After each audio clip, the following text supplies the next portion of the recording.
Hi, this is Krishna Iyer with the Iyer Think Tank in Delray Beach. This podcast is United States Penetration of Brazil. It is a book by Jan Knippers Black. It reveals the U.S. military dictatorship of Brazil and the overthrow of the democratic and popular government. The United States government, the murderous white mafia, gun-violent gangsters teamed up with the Brazilian military elite, a few generals in the military who wanted to overthrow the democratically elected leader, João Goulart, and replace them with a military dictatorship. The U.S. Congress, its president, were all involved in this racist, murderous, gun-violent mafia action that the American government used to enslave the Brazilian people, steal the natural resources, steal the oil from the country. Petrobas, the big oil company, was becoming very strong under Goulart. He nationalized the oil, and that immediately annoyed the butcher, the genocidal butcher, Lyndon Johnson, in the United States Congress, who immediately decided he needs to be overthrown. And so, he was overthrown by, a murderous coup by the United States government that they don't, take responsibility for. They are racist gangsters. And, that's what they did. So the book download, the Google Drive link will be in the description section. Please download it and read it. I might make some small modifications. This podcast will go a little over 2 hours. I am not going to make any stops because I don't have time. It's, I want to get through as much of the material as possible. If I can get through the first 50 pages, we can get the book done in 6 days. In 6 days, 5 to 6 days. So let's get started. Again, the PDF of the book is available on the description section of the video. The mafia, American government, gun-violent, racist, murderous gangsters conducted a military dictatorship and right-wing takeover of Brazil in 1964, coup d'etat under Lyndon Johnson.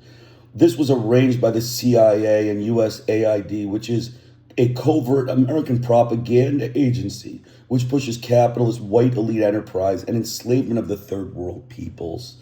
The democratic and popular leader of Brazil, João Goulart, took power in the 1962 democratic elections.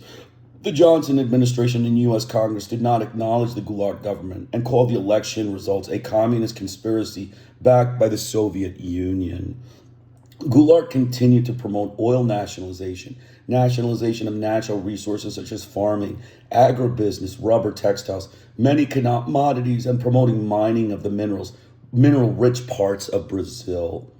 The American government, mafia, murderous, gun-violent U.S. Congress gangsters, and Lyndon Johnson would not allow Goulart the opportunity to nationalize his resources and sought to block his administration from taking power, and then later tried to stop him from economically improving the social conditions for the people of the country. Since the United States was intent on imposing a military fascist colonial dictatorship, Johnson plotted with several elite military generals in Brazil who were on good terms with the United States mafia, murderous machine gun gangsters, and began communication with Castello Branco, who was behind the coup. This required much subversion of the Brazilian people and was a secretive campaign that used American media fraud propaganda and deliberate lies to the Brazilian people about the nature of American intent in Brazil. American intent in Brazil was simply to rape and plunder the natural resources, including the oil of Brazil, and replace the democratic and popularly elected government with a military dictatorship that was more friendly with Washington and was severely repressive in terms of torture, rape, murder, imprisonment, and enslavement of the Brazilian people. The capitalist elite of the United States and Europe also blocked Petrobas, the Brazilian oil company, from profits of oil, and all of the oil profits of Brazil were transferred to its white capitalist companies like Exxon, Shell, etc. The racist American mafia gangsters used their fraud media, including the New York Times, Washington Post, and Newsweek, as well as other United States media outlets, and heaped praise on Castello Branco, the military authoritarian, murderous dictator and repressive imprisoner of the Brazilian people and an agent of the American mafia in Brazil. They also hid the crimes against the Brazilian people as they had been conducted in Brazil. the murder of scholars and university professors, the murder of local business elite, the murder of democratic representatives of Brazil, and the murder of farmers was commonplace on the American fascist murderous regime. As in much of the Third World, similar coups had been launched previously in Guatemala and later in Indonesia, Chile, and El Salvador, as well as Nicaragua. The U.S. government instituted a slavery system for the Brazilian people, and the people remained impoverished for the extent of the military dictatorship. The racist white corporate elite held on to the profits for years when it was finally overthrown in the mid-1970s. The people were not able to buy food, medical care was non-existent, and local businesses were bankrupted by the monopolistic, racist, fascist American Congress colonial butchers who would not allow Brazilian companies to make money and conducted a propaganda indoctrination and ideology war against the people of Brazil in favor of capitalism and destruction of communism. The democratically elected government of Brazil, of Goulart, was displaced and sent into exile in Uruguay. For this, the United States did not apologize, hid their penetration of Brazil with a fascist, racist, American mafia, military, colonial dictatorship, and terrorized the Brazilian people for 20 years when it was finally overthrown in 1970s and replaced by a civilian government. As we can see, the racist mafia American government murderous gun-violent gangsters subjected the third world people of Brazil to severe colonial repression, racist murder, racist torture, and imprisonment, and left a mark of American economic failure in Brazil, similar to the failures across Latin America, Africa, and Southeast Asia, which America seeks to conceal from the world. America fails to admit its failure in Brazil and its enslavement of the Brazilian people, as well as mass murder by a military dictatorship that Washington was rather impressed with, and to this day failed to apologize, pay reparations, or even concede any good relationship with the people of Brazil or the leaders of the government, which is the standard approach of the U.S. government mafia, racist, murderous, gun-violent gangster whites. Okay, so let's get started. We're going to get started. The Shadow of Colossus introduction. In the late 1960s, a U.S. journalist asked if he had been under pressure from J. Edgar Hoover, responded, quote, "Hoover does not have to exert pressure. He is pressure." From the viewpoint of Latin America, much the same might be said of the United States. The shadow of the Colossus, falling long and dark over the hemisphere, constitutes a permanent and pervasive sort of pressure that most Latin Americans understand all too well. The thrust of that pressure, however, has been the subject of much confusion and obfuscation among North Americans. This book will not serve to alleviate the confusion. It should at least make intentional obfuscation more difficult. As in a case study, it deals with primarily the nature and consequence of U.S. influence in Brazil in the 1960s. In a larger sense, however, it outlines the avenues and vehicles of penetration employed by the United States elsewhere in Latin America and perhaps in other parts of the world. The approach, which assumes that as a power and political articulation, the approach assumes that as power and political articulation become differentiated or dispersed in a client state, the hegemonic power will expand and diversify its own operations in order to maintain links with each politically relevant group. Those links will be used to reinforce natural allies, sway the uncommitted, co-opt the co-optable, and eliminate from the political arena the authentic leaders or spokesmen of groups whose pursuits are seen as inimical to the interest of the hegemonic power.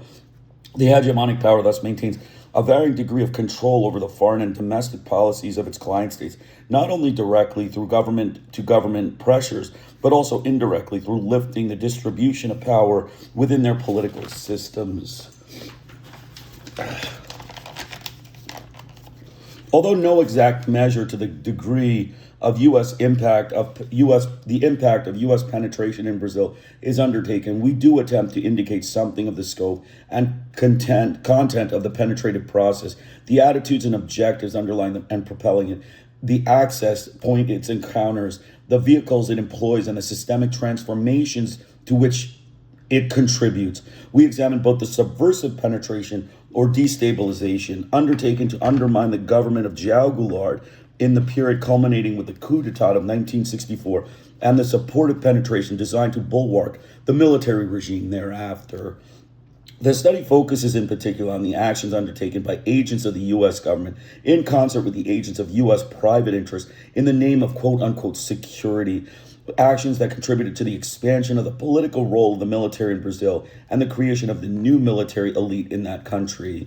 It is shown that such actions included attempts to undermine movements springing from or appealing to the aspirations of the lower classes, as well as attempts to strengthen the military and other groups favorably disposed to U.S. capital.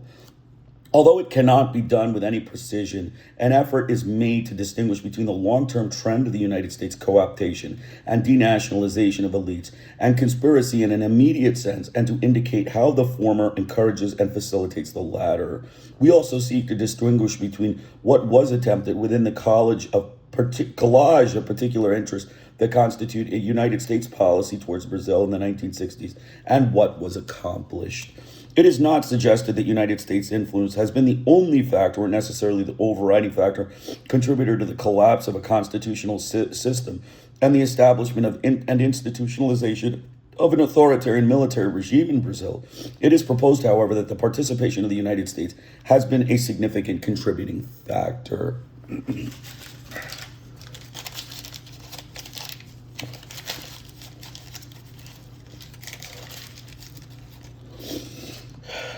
Paranoids have enemies too. The suspicions among Brazilians that the U.S. government and business exercise a veto, not only over specific policies, but over who is allowed to govern, is not a recent phenomenon. When Getúlio Vargas committed suicide in 1954, rather than submit again to being ousted from the presidency by the military, the note he left accused reactionary foreign and national interests of blocking his policy of national independence and social justice. Similarly, President Jânio Quadros declared upon submitting his resignation in 1961, "I was overcome by the forces of reaction. I wanted Brazil for Brazilians, and I confronted in that battle corruption, lies, and cowardice, which subordinated general interest to the appetites and the ambitions of groups, individuals, which including from some abroad." In his address on March 30th, 1964, President João Goulart alerted the sergeants to what he believed to be an externally financed conspiracy against his government. If the sergeants asked me, these are my last words, where so many resources come from for a campaign so powerful, for a mobilization so violent against the government, I would simply say, Brazilian sergeants, that all these come from the money of the businessmen who receive the illicit remission of profits, and I recently regulated by means of law. It is the money provided by the enormous international petroleum interests and Brazilian companies which are against the law. I also signed, giving a monopoly to the importation of oil to Petrobas. Finally, workers. Finally, military men. Finally, Brazilians. It is the money of the large foreign medical firms, the firms that will have to follow the law or will have to be subordinated by the law. James Kurth has noted that in hegemonic systems, often there is a general expectation among elites and counter-elites in the client states that there are certain diplomatic and political limits to a small state's behavior, the transgressing of which will provoke the great power to undertake intervention within the offending state. The relationship has been further explained by Richard Fagan and Wayne Cornelius Jr. To such diverse elements as moderate leftists contemplating land reform, militaries plotting a coup, planners intent on expanding secondary education, guerrillas organizing armed struggle, industrialists calculating investment opportunities, or diplomats considering an expansion of contacts with Eastern Europe. The anticipated reaction of the relevant United States policy elites or interest groups is never far from the focus of attention. The political process in Latin America is thus affected by the United States not only through direct and indirect economic, political, and military intervention, but also through a complicated web of mutual perception and expectations. Testifying in hearings on military assistance training before the House Foreign Affairs Committee in 1970, Alfred Stefan made this observation about sphere of influence, quote unquote, perceptions in Latin America. When I came to Latin America, the thing that immediately struck me was the policies we found completely acceptable when pursued by Africans, we somehow find a bit less acceptable in Latin America. For instance, and I am really talking about a very basic cast of mind. When de Gaulle was going to make his trip through Latin America, many of the Latin Americans interviewed said they were under very real pressure by various American groups not to be very warm towards de Gaulle because we considered Latin America within the United States sphere of influence, de Gaulle being the French prime minister. At the same hearings, G. Warren Neuter, Assistant Secretary of Defense for International Security Affairs, reminded by committee members that part of Latin America is farther from the United States than Moscow, maintained nevertheless that all of Latin America is vital to the security of the United States because I see Latin America as our backyard. Awareness among Latin Americans of being considered interloping homesteaders in the U.S. backyard has generated a bit of resentment that on occasion has been a powerful stimulus to revolutionary movements. Porfirio Diaz, whose Entreguista regime succumbed to the Mexican Revolution in 1910, is said to have lamented, "Poor Mexico, so far from God and so close to the racist United States." At the level of national political competition and leadership in Latin America, however, the more pervasive consequences of the relationship have been the more subtle ones. Popularly elevated nationalistic presidents or parties have failed to take the steps necessary to consolidate political power for fear of provoking intervention or in hopes of forestalling it. Opposition groups have refused to come to terms with such leadership in the expectation that with external assistance they could turn the tables. And authoritarian regimes have not felt constrained to respond to popular demands, as they have assumed that in a crunch they could count on the United States to come to their defense. An even more insidious aspect of this divisiveness has been poignantly portrayed by Bolivian writer Sergio Almanas Paz. Paz observed that after the assumption of power by the North Americans, Bolivians began to feel uncomfortable with each other. Local functionaries don't know how to deal with their colleagues from another office because they don't know the latter's relationship with the foreigner. Citizens are left segregated, incommunicado, and suspicious. Such suspicions are no doubt exaggerated at times, but are not inexplicable. Bolivian Minister of the Interior Antonio Arguedas, who had masterminded a large-scale crackdown on labor students and other leftist groups, publicly admitted in August 1968 that he had been a CIA agent and that the agency had penetrated all levels of the Bolivian government. Reflections on the who lost China debate of the McCarthy years should call attention to the policy implications of the preposterous assumption that China was quote-unquote ours to lose. And if the United States could have harbored such notions regarding an ancient nation of more than 500 million people, it is easy to see how U.S. policymakers might consider the Latin American countries ours to control. This proprietary attitude was exemplified by White House National Security Advisor Henry Kissinger in a secret meeting with the 40 committees in June 1970 to consider developments in Chile. Kissinger reportedly said, "I don't see why we need to stand by and watch a country go communist due to the irresponsibility of its own people." A high-ranking official who testified in 1975 before a special Senate committee investigating the U.S. destabilization of the government of Salvador Allende spoke of Chile's position in a worldwide strategic chess game in 1970. To those strategists who play chess with the lives of whole nationalities, Brazil, Latin America's largest and most populous state, has long loomed as a very significant pawn. And to those paternalists who consider Brazil as, in some sense, a ward of the United States, it is not surprising that the apparent decline in U.S. control over the distribution of wealth and power in the Brazilian system in the early 1960s was viewed as a security threat.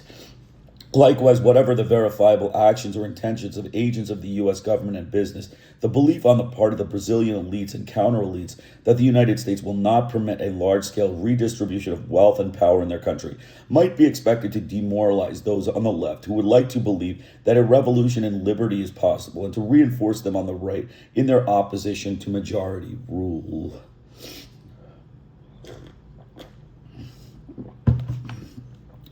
The elasticity is the security issue.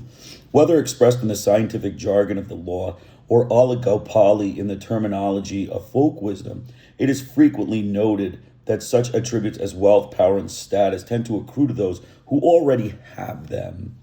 Relatively speaking, neither wealth nor any other attribute for which individuals or social aggregates compete trickles down. Trickle up or concentration seems to be the general rule of the post-industrial period. Reversal or mitigation of that process, redistribution, is a political act. Further, it is a political act that is by nature conflictual. Those who can occasionally be counted upon to seek or prevent or minimize the redistribution. The term which they have often applied to describe these efforts is security. Security, in its least extravagant denotation, physical survival, is of course a common concern of the rich and poor. The usefulness of the concept, however, is to be found in its elasticity, the delimitation of which must be secured expands to accommodate what a nation, class, institution, or other social entity has, or thinks it has, or thinks it should have. It follows then that it is often the nations, groups, or individuals whose wealth and power would appear to make them the most secure, who are, in fact, most paranoid, and who, by their frenetic attempts to ensure their security, bring on their own destruction. National systems have characteristically sought to ensure their sovereignty or to enhance their capacity for goal attainment through the formation of alliances or security systems. Likewise, individuals within national societies have aligned themselves in various ways, political parties, associations, and institutional interest groups, etc., in order to protect or promote their particular concerns. However, just as the stakes of domestic political competition do not necessarily coincide with the interest of territorially defined constituencies, the stake of world politics cannot be adequately analyzed in terms of national interests. The overlap between the intergroup struggle for dominance at the national level and the simultaneous competition for the expansion of the preservation of hegemonic spheres at the international level generates the phenomena which James Rosenaw has designated penetration, quote unquote. In simple terms, this means that hegemonic powers share in the domestic political decision of who gets what, when, where, and how of the nation within the sphere of influence. To a lesser extent, the reverse is also true. Interest groups of clients, states attempt to influence policy and power distribution within the paramount state. Political forces in the weaker states rely on foreign support to disestablish, destroy, or disenfranchise their opponents. Stronger states encourage such dependence in order to solidify their hegemonic positions. Furthermore, groups native to the stronger states with economic or institutional interests of global scope cultivate such relationships in order to enhance their wealth or to strengthen their own positions within their national polities. Thus, the security of individuals and groups within the national system is affected unevenly by the nature of the international system and the interactions of its national, transnational, and supranational actors. When nations become linked in a security system, the firmest link is formed by a single institutional interest group, the military establishment. In a security system such as that of the Western Hemisphere, composed, as the late President Allende of Chile pointed out, of 1 cat and 20 mice, it stands to reason that the security considerations, including the interpretation of what constitutes security of the dominant national actor, will generally prevail. The carrots and sticks available to it make it possible to play off not only one client state against another, but also one group or faction within a client state against another. Furthermore, because the military establishments within each system form the dominant linkage group for the security system, it is inevitably that the institutional interest of the military will weigh heavily on the interpretation of what constitutes security. Furthermore, the interaction pattern generated by the security issue appears to be self-perpetuating. The clumsy manner in which the U.S. hegemony is often asserted, i.e. the 1965 invasion of the Dominican Republic, generates anti-Yankee sentiment. That sentiment is often expressed in economic nationalism and a desire for non-alignment, which in turn is interpreted by U.S. policymakers as threatening to security and leads to additional clumsy assertions of U.S. hegemony. It is not suggested that U.S. influence in the hemisphere has been unidimensional. The overarching hemispheric policy of the United States, however, has been relatively consistent since the issuance of the Monroe Doctrine. The protection of the American states, with or without their approval from political or military intervention, broadly defined from any other part of the world. As nationalism in a dependent or client state, virtually by definition takes the form of resentment against the paramount or hegemonic power. Nationalism itself has often been viewed by U.S. decision makers as a manifestation of foreign influence or as essentially anti-American. Variation in U.S. policy over the long term has had more to do with style and capability than with basic orientation. This variation might be seen within the context of two trends, one cyclical and the other linear. The cyclical trend is a function of changing perceptions of the degree of immediacy of the security threat. Escalating manifestations of social unrest in Latin America, especially in conjunction with wars, hot or cold, have generally resulted in an intensification of U.S. official interest in the area. This has been reflected by a posture of paternalistic activism characterized by the extension of both carrot and stick. As the perception of threat subsides, U.S. policy returns to a posture of mature partnership, quote unquote, or what some might call, quote, malign neglect. That is, relatively speaking, the carrot is withdrawn. The linear trend is one of ever-expanding stakes. The U.S. investment and presence in the concomitant inflation of security interests, the territorial self-image of the United States was enhanced by the country's rise to the status of regional, then world power. Given the hemispheric cooperation that developed during World War II and the decline of the Western European powers, the U.S. strategic soft underbelly concept that had been more or less confined to the Central American and Caribbean region was extended to Tierra del Fuego. Links between the U.S. and Latin American military establishments have been enhanced by the increasing militarization of the U.S. foreign policy decision-makers making apparatus, and strategic economic interests have been expanded by the increase in U.S. investment in Latin America from about 3.5 billion U.S. dollars in 1913 to 9.2 billion in 1960, 14.7 billion in 1970, and 16.6 billion in 1972. Expanding military and economic interests have in turn generated increasing involvement by various U.S. public and private entities in the affairs of the area. It is not suggested that these trends have been sustained through a well-defined grand design, carefully coordinated among all entities, public and private, based in the United States and passed down intact from one administration to the next. Rather, they are seen as products of decision-making process that, to twist the jargon a bit, might be termed disjointed incremental greed, quote-unquote. That is, a symbiosis of the profit motive of the institutional imperative.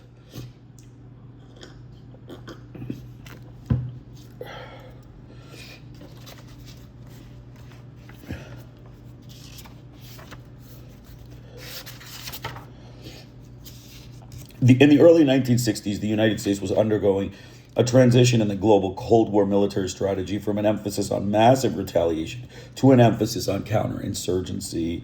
This change in emphasis, especially as it related to Latin America, has been set in relief by the Cuban Revolution. As a consequence of that revolution and the adherence of the Castro government to the Marxist-Leninism, social unrest elsewhere in the hemisphere was seen as constituting a security threat of such magnitude as to require a posture of paternalistic activism. This posture was labeled the Alliance for Progress. The goals ostensibly embodied by the Alliance for Progress represented the boldest undertaking by the United States in the history of inter-American relations. In addition to the professed extension of economic incentives for far-reaching socioeconomic reform, the alliance purported to promote and reinforce democratic processes actively. As Carl Dusch has pointed out, the same degree of power used negatively as a veto or as a power of denial against some highly specific outcome produces far less imperative results when applied to promoting an outcome, which is fairly improbable in the first place. Even if such an outcome had ever been seriously intended and backed by consistent and coordinated policy, it would have been one thing, for example, to eliminate a Trujillo, and quite another, to bring about the traditionally repressed Dominicans a political culture conducive to stable democracy. Furthermore, not even the most innovative U.S. policy could be introduced in 1961 into a vacuum. There was long-standing and justifiable skepticism toward U.S. policies on the part of many Latin American nationalists oriented toward basic reform and popular participation in government. There was a pattern conducted reflex in the United States reflected in Congress and most elites of the executive branch. That equated socialistic slogans and anti-American sentiment with the communist menace. I'm going to read that sentence again.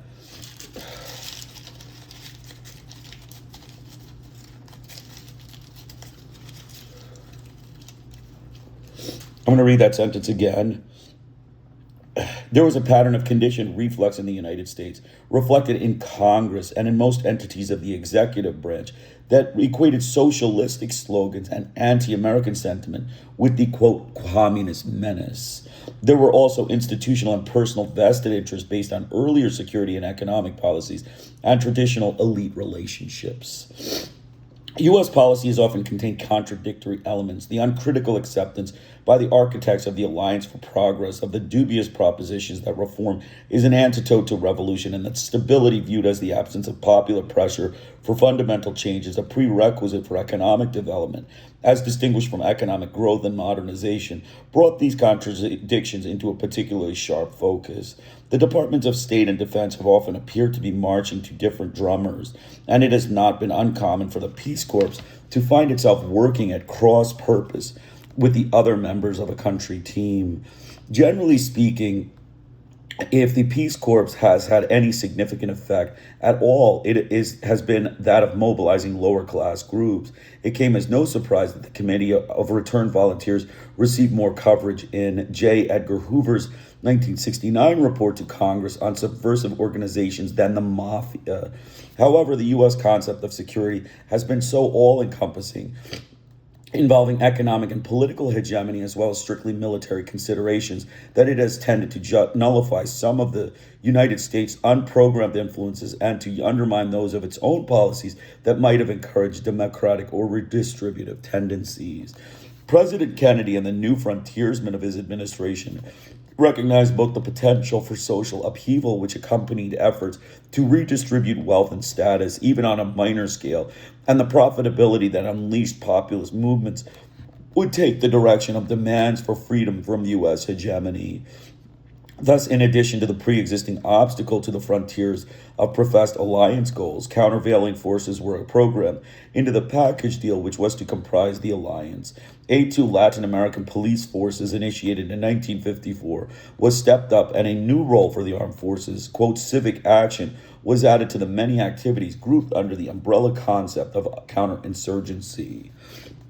It was reasoned that U.S. law enforcement personnel would train their Latin American counterparts in more humane and yet more efficient methods of maintaining internal security. It was also claimed that the intensified linkage itself between the U.S. military and its counterparts, through more extensive training programs and through U.S. military assistance groups working in the Latin American countries, would engender democratic attitudes on the part of Latin American military establishments. Furthermore, it was assumed that the military civic action projects would improve the image of the military while allowing it to keep tabs on potentially subversive groups in out-of-the-way places. It was also suggested that keeping the military establishments busy in the way might mean that they would have less time and inclination to conspire against constitutional regimes. But the insurgents or potential insurgents, they were being trained to deal with the enemy, were their own compatriots, and civic action, quote unquote, was soon transformed into nation building. A recognition policy designed to discourage coup d'etats was introduced, but it was not consistently followed. After Kennedy's assassination, it was abandoned altogether. On March 16, 1964, the third anniversary of the Alliance for Progress, speaking at the Pan American Union, President Johnson pledged, "The full power of the United States is ready to assist any country where freedom is threatened by forces dictated from beyond the shores of this continent." 2 days later, at a meeting of U.S. ambassadors to Latin America, Assistant Secretary of State for Latin American Affairs Thomas Mann reportedly suggested a less passionate commitment to political freedom and social justice, and urged that greater attention be paid to immediate national security interests, such as the protection of U.S. investments and resistance to communism. By the end of the month, Brazil's constitutional government had fallen victim to the military coup d'etat. Most U.S. policymakers and many scholars as well have argued that the recent spate of coups and the prevalence of military dictatorships in Latin America are consequences of the political, social, and economic histories of those countries rather than of U.S. influence, as if it were an either-or proposition, as if living under the shadow of the Colossus of the North were not an inextricable aspect of those histories. Furthermore, many scholars who have addressed themselves to the question of correlation between military assistance and military coups have concluded that military assistance cannot be viewed as the single causal factor, and from there they have made a quantum leap in logic to the conclusion or implication that all such assistance is not causal at all. Samuel Huntington, for example, noting that many countries there that have received such assistance have not experienced coups, said that military assistance is in itself politically sterile.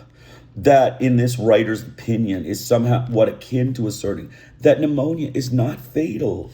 Certainly, it is not always fatal. The outcome depends, for example, on the degree of contamination and the general condition of the organism. The United States, of course, is not responsible for the traditional position of the military in Latin American national societies. The preponderant role of the political role of the military in most of these countries grew out of the struggle for independence. However, some of the countries now under military rule, Chile, Uruguay, and Brazil, for example, had enjoyed sustained constitutional and more or less democratic rule throughout most of the 20th century. Furthermore, in most of these countries, countervailing political forces such as organized labor and mass-based parties had arisen to challenge the power of military and the oligarchy. The United States has not always succeeded in imposing its anti-redistributive standards of security upon its neighbors, Cuba being the most agonizing failure. But to the extent that it has succeeded, it has done so by co-opting, dividing, discrediting, or otherwise weakening popular movements, rendering the bourgeoisie dependent upon foreign capital, and reinforces in modernizing the role of military as a political force in Latin America. The sweeping generalizations of John J. Johnson that without the military, every government in the Latin American orbit would be further to the left than it is now would be hard to substantiate, unless, of course, one states the obvious that in any society, the existence of some organized force is necessary on occasion to have nots from going after what the haves have. Any such hypothesis would have to take into account military backing for the quasi-populist regimes of Vargas in Brazil, Perón of Argentina, and Ibáñez of Chile, for example, and the more recent developments in Peru and Panama. Military establishments nurtured and strengthened by the United States have not, in all cases, adhered to domestic and foreign policies favored by the United States once in power, but those that have chosen or have found it necessary to repress popular movements severely in order to assume or maintain power have generally received the generous support of the United States for that effort, and in turn have found it possible to express their nationalism in ways inoffensive to their benefactor. Although the military establishment in Brazil has by no means been a monolithic body, the influence and intervention since World War II have been exerted on balance in support of the upper and middle classes. Brazilian scholar Helio Guaribi said of the coup of April 1964, "It was a counter-revolution, fully aware of the implications involved in such a term, and since it could not reconcile itself to this limitation, it felt the need to compensate by styling itself a quote-unquote revolution." President Lyndon B. Johnson's response to that revolution, telegraphed within a few hours after the military's assumption of power, expressed, quote, "warmest good wishes and approval that the matter had been settled, quote, within the framework of a constitutional democracy." Part 1, United States Security and the Brazilian Revolution. Introduction.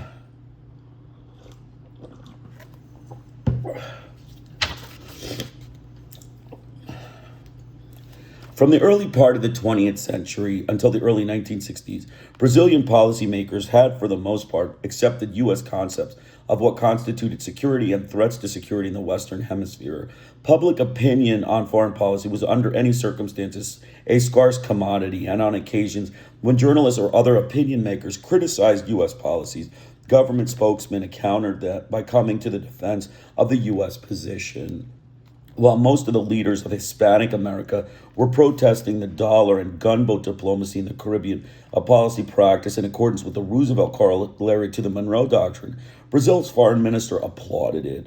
And while some South American states vacillated or remained aloof, Brazil cooperated fully with the United States in both world wars. By the early 1960s, increasing urbanization and industrialization had generated the beginnings of political mobilization among Brazil's lower classes, and foreign policy had become an issue open to public debate. Nowhere was the test of the Alliance for Progress considered to be more crucial than in Brazil. The Brazilian economy was undergoing a structural crisis. Demand for staple, non-durable consumer goods was seriously outstripping supply. In order for inflation to be brought under control, either the nature of the country's productive capacity would have to be transformed or demand on the part of the lower classes would have to be curtailed. Most of the economists at the service of the government of João Goulart felt that a change in the country's productive capacity would require a greater measure of national control over the economy. The attempt to increase national control over the government on a collision course with U.S. private investors and thus with the U.S. government. To equip itself for such a confrontation, the Brazilian government needed a broad popular base. One of the means employed to cultivate such a base was the adoption of what its formulators regarded as an independent foreign policy. This policy, conceived as a defensive one, was generally seen by U.S. policymakers as indicative of aggressive anti-Americanism. They saw their leverage being chipped away by the countervailing force of the actual or potential popular base of the Brazilian government, and they professed fears that Brazil was moving toward the communist camp. The following chapters will examine the historical context of the Brazilian crisis in the 1960s, its foreign policy implications, response to the United States. It will be noted that while the roots of that crisis were predominantly domestic, the dependence of the country's economy on the fragility of its civilian political institutions made Brazil particularly vulnerable to penetration by a hegemonic power. Brazil, Chapter 1, Brazil, the Crisis of the 60s. Martin Niedler noted in 1966 that over the past 3 decades, military intervention in domestic politics in Latin America had increasingly tended to take the following forms. 1, veto coups designed to preserve the status quo. 2, coups toppling constitutional regimes. 3, coups forestalling the election or inauguration of reformers. And 4, coups showing an increase in popular resistance. Niedler also noted that coups occurred with greater frequency during periods of economic decline. In Political Order in Changing Societies, Samuel Huntington has theorized that, quote, in the world of oligarchy, the soldier is a radical. In the middle-class world, he is a participant and arbiter. As the mass society looms on the horizon, he becomes the conservative guardian and the existing order. And, quote, Espartaco, in the Latin American crisis and its external framework maintain that the only kind of government that can effectively assert economic nationalism is one with a strong, well-organized popular base.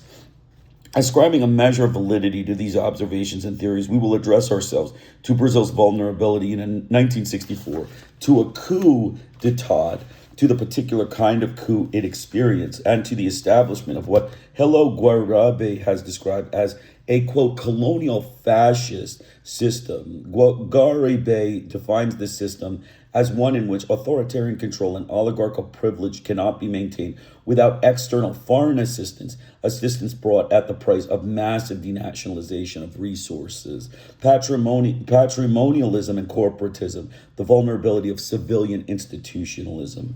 It should be considerably less difficult to note that what was missing in the Brazilian political system as it entitled the decade of the 60s than to describe what was present. Philip Schmitter characterized the system and interest conflict and political change in Brazil as a corporatist one in which the modus operandi and even, in some cases, the very existence of interest or pressure groups as such was dependent upon the allocative framework established and maintained by the central government. In Power, Politics, and Patronage, a model for national integration, Sidney Greenfield depicted it as a patrimonial system based on patronage networks incorporating pyramids of dyadic contracts. But these are not necessarily contradictory. As Schmitter pointed out, political developments in Brazil had preceded by sedimentation rather than metamorphosis, generating by the early 1960s what Charles Anderson has termed a, quote, political museum.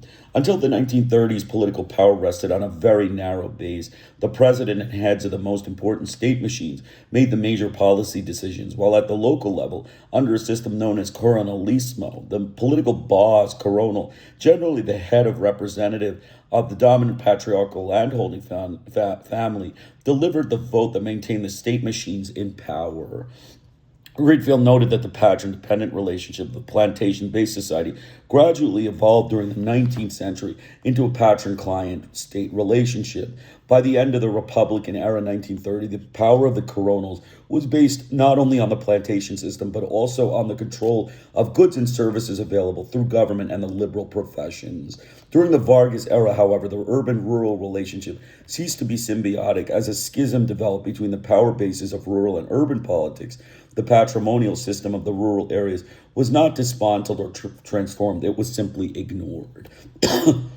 The necessity of import substitution as a consequence first of the Depression of the 30s and later of World War II gave a big push for industrialization, but largely as a result of rural sector stagnation and imported capital-intensive industry, urbanization outpaced industrial employment. The bureaucracy swelled to absorb the unemployed, thereby creating a middle class abnormally large for the level of structural differentiation of the economy. The middle class was thus dependent and insecure on the magnitude of the foreign presence in the economy, inhibited the development of, quote, self-confident national bourgeoisie. Urban development represented not merely a shift in the base of power, but a considerable expansion of the power of the central government. Although the coronist system persisted, the leverage contained in the brokerage rule of the coronéis was encroached upon by an overlay of the interventors under the Estado Novo, which made the government itself a semi-autonomous source of negotiable goods and services. The regional base of power also began to spread as the power monopoly of the two wealthiest and most populous states, Sao Paulo and Minas Gerais, was broken. Interest groups proliferated in response to the bureaucratic buildup. Most pre-existing elite groups were absorbed and accommodated by the emerging groups, were co-opted and manipulated. The expanded organization of urban labor, for example, was stimulated by President Getulio Vargas himself and carried under the auspices of the labor ministry in an attempt to offset the pressures of the oligarchy and foreign interests without alienating them. The power of recognition under the corporatist system made all formal groups dependent, although among the upper classes, private associations continued to exercise influence through quote-unquote connections. The party and electoral systems that developed after the fall of Vargas in 1945 contributed to a partial integration of the patrimonial and corporatist elements of O Sistema, the system. The patron-client relationship was institutionalized as the vote became the major negotiable commodity of lower-class literates. Cobos electores, or political middlemen, proliferated between local and national systems. Individuals had some options among patrons, and local factions consisting generally of a leader and his followers rather than of collectives, recognizing common interests shifted among parties. Popular participation was expanding. Voter turnout, for example, increased from 6.2 million in 1945 presidential election to 14.7 million in the 1962 congressional and gubernatorial elections. But all the important organizations functioning as mediators between the state and the individual were really entities connected with the state itself, rather than effectively autonomous organizations. The economic system established by Vargas persisted in the 1950s. Brazilian scholar Caio Prado Jr. described the system as, quote, bureaucratic capitalism, a privatized version of state capitalism, characterized by socialization of losses and the division of spoils. The political manifestation of this system was a process of continuous accommodation, whereby previous power holders, as long as their prerequisites remained intact, could be pressured into making concessions to new power contenders. The system could be maintained as long as economic growth provided for an expanding sum game. That is, while the quantity of goods and services available for distribution was expanding, a favor to one pressure group was not necessarily at the expense of another. But by the early 1960s, inflation had become rampant and the economy had entered a downward spiral. The economic crisis, generated in part by production geared for the few and increasing demand by the many, was deepened by a credit freeze imposed by Western financial institutions. Thus, the system took on the characteristic of a zero-sum game, with shrinking economic pie, the upper and middle classes, and particularly the military, squared off against labor, assuming that its gains could only be at their expense. Octavio Yanni wrote that sectors of the military had been openly complaining about the progressive lowering of their standard of living. He also noted that inflation and the narrowing gap between wages and salaries had led the middle class in general to feel that it was being proletariatized. Some officers saw in these developments a plunge toward communism. A confidential document delivered by the Armed Forces Chief of Staff to the President on March 31st, 1964, asserted that Lenin declared monetary inflation to be a precious ally of communism in capitalist countries. Meanwhile, some elements had begun to break with Brazil's corporatist pattern. A Jaou Popular Action, and other groups that had engaged in rural literacy campaigns under the auspices of the church now clashed with the hierarchy. Strikes and demonstrations began to go beyond the labor ministry's control, and rural unionization became a free-for-all among the peasant leagues, radical Catholics, moderate Catholics, and communists. And finally, non-commissioned officers began to mutiny against the brass.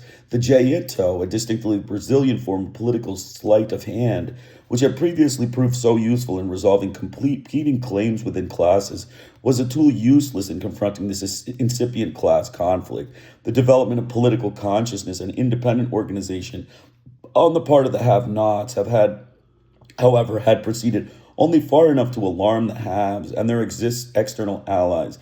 The masses remained overwhelmingly passive, organized, and dependent.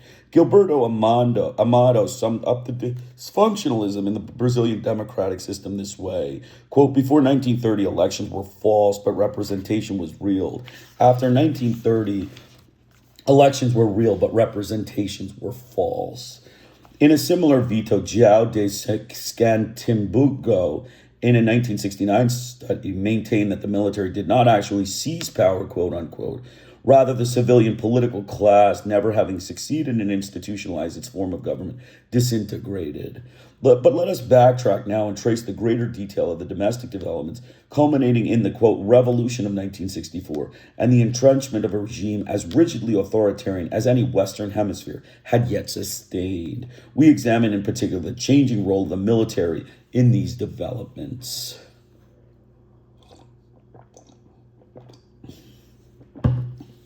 The traditional military role in the counter-revolutionary revolution. While the armed forces of most Spanish American countries had risen through independence movements into a preponderant role in national politics, the peaceful transition to independent status provided no opportunity to the Brazilian military. It was not until the War of the Triple Alliance, 1864 to 1870, enhanced its numerical strength and prestige that the military assumed a political role in Brazil, ultimately deposing Emperor Dom Pedro II in 1889. The military maintained control of the government, directly or indirectly, until 1894, despite the promulgation of a new constitution in 1891. It was not until 1964 that the military again assumed full control over the institutions of government, but its role of defending the Constitution during the intervening years was interpreted with great latitude. The activities of the Tenentes, a group of young lower middle class officers who staged a dramatic rebellion in the 1920s in the name of national renovation and social justice, had provided something of the social undercurrent and the leadership of the coup that placed Vargas in power in 1930. The military again assisted Vargas in 1937 in instituting the Estado Novo, but after elections had been scheduled in 1945, and it appeared that Vargas was shifting his power base to the left, the military deposed him. The party system that prevailed from 1945 to 1965 was a legacy of the Vargas era. The Social Democratic Party, Partido Social Democrático, PSD, dominated by landowners and industrialists, and the Brazilian Workers' Party, Partido Brasileiro dos Trabalhadores, PTB, led by elites but representing organized labor and other lower income groups, were formed by supporters of Vargas. The government during most of that period rested on a tenuous coalition between the two parties. The National Democratic Union, União Democrático Nacional, UDN, similar in social composition to the PSD, but aggregating anti-Vargas forces, was the strongest opponent of the coalition, by the early 1960s, there were also a number of minor parties, most of which were explicitly ideologic and programmatic or personalistic. The PSD was the largest party, and during most of the period of democratic rule, the UDN ranked second, but both parties steadily lost ground to the PTB. Meanwhile, a nationwide network of university student organizations and an outspoken body of worker priests, inspired by the Christian social principles expounded in Papal's cyclicals, joined organized labor and sectors of the government bureaucracy in calling for basic socioeconomic reforms. By 1964, the political system was largely polarized as the increasingly militant leftist nationalist movement confronted traditional and newly emerging economic interest groups. As a result of regional loyalties and ideologic differences among the predominantly middle-class officers, as well as rivalry among the three services, the motives and consequences of military intervention during 1945 to 1964 period were not entirely consistent. Using PTB and PSD as his vehicles, Vargas returned to power in 1950 as a popularly elected president, but his populism and his economic nationalism alienated conservative elements in the Congress and in the military. An attempt by the military to depose him in 1954 led to his suicide. In 1955, when a conservative faction of the military, mainly the Navy, an alliance with civilian conspirators, threatened to prevent liberal President-elect Juscelino Kubitschek of the PSD from taking office, a counter-coup assured his inauguration. Janio Quadros, elected the president in 1960 on the UDN ticket, soon deadlocked with Congress over his attempts to expand the power of the executive and his alienated conservatives with his insistence on an independent foreign policy. When Quadros resigned abruptly in 1961, the more conservative elements of the military moved to prevent Vice President João Goulart from replacing him, but the Third Army from Goulart's home state, Rio Grande del Sul, threatened civil war if he were not allowed to take office. A compromise among the military antagonists allowed Goulart to take office, but under parliamentary rather than a presidential system. Following the fall in 1962 congressional and gubernatorial elections that reflected a gradual trend leftward, Goulart appealed for the restoration of his full powers. Congress finally agreed to a plebiscite on constitutional change, which pronounced 5-1 in favor of the presidential system on January 6, 1963. Congress then voted almost unanimously to restore it. With the restoration of the presidential system, Goulart promised strong executive leadership. The government lacked a consistent economic policy. However, an inflammatory pressures continued unabated. Furthermore, the still basically conservative Congress was frequently unwilling to muster a quorum to take up business of the day, much less a majority or pass important legislation. In the face of this stalemate, Goulart on October 5, 1963, requested that the Congress declare a state of siege. Protests from both the right and left, however, caused him to withdraw the request 2 days later.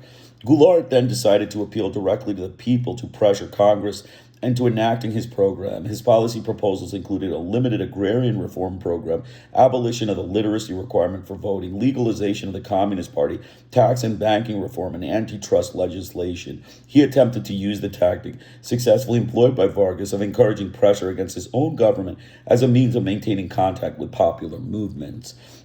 Leonel Brizola, Goulart's brother-in-law, a member of the Chamber of Deputies and former governor of Rio Grande del Sul, and Miguel Arias, governor of Pernambuco, organized a populist movement known as the Popular Mobilization Front, Front de Mobilización Popular, FMB, to mobilize mass support for Goulart's proposed reforms.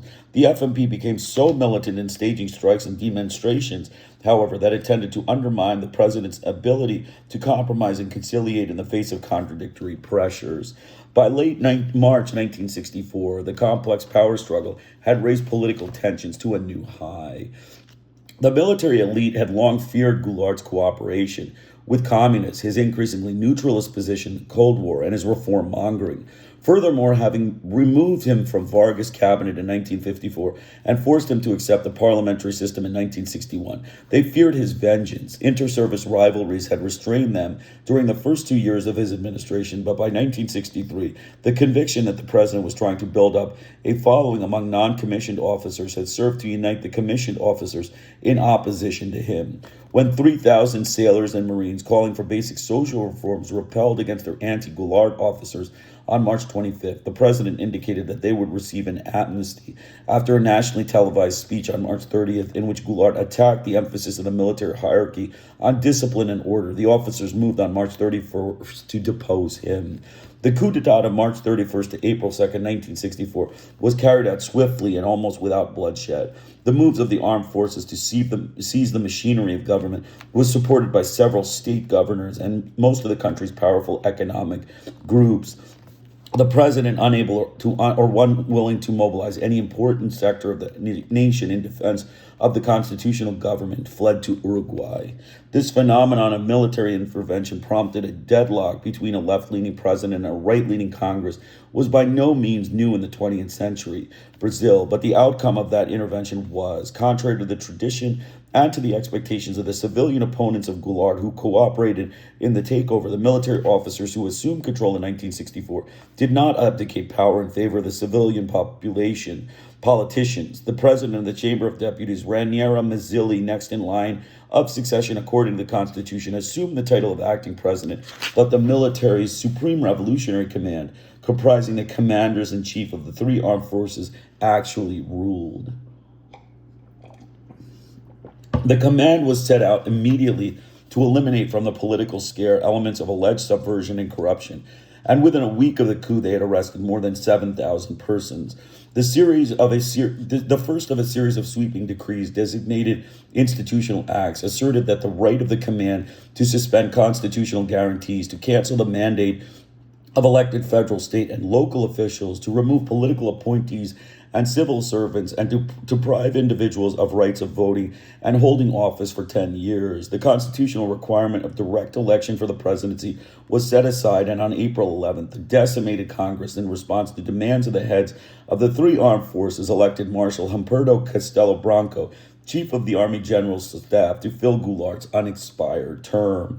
Castello Branco proceeded with what he termed moral rehabilitation of Brazil, and within 7 months, his government had removed from office some 9,000 pro-Goulart civil servants and military officers, and about 112 holders of elective office, including 7 state governors, 1 senator, 46 federal deputies, and 20 alternates.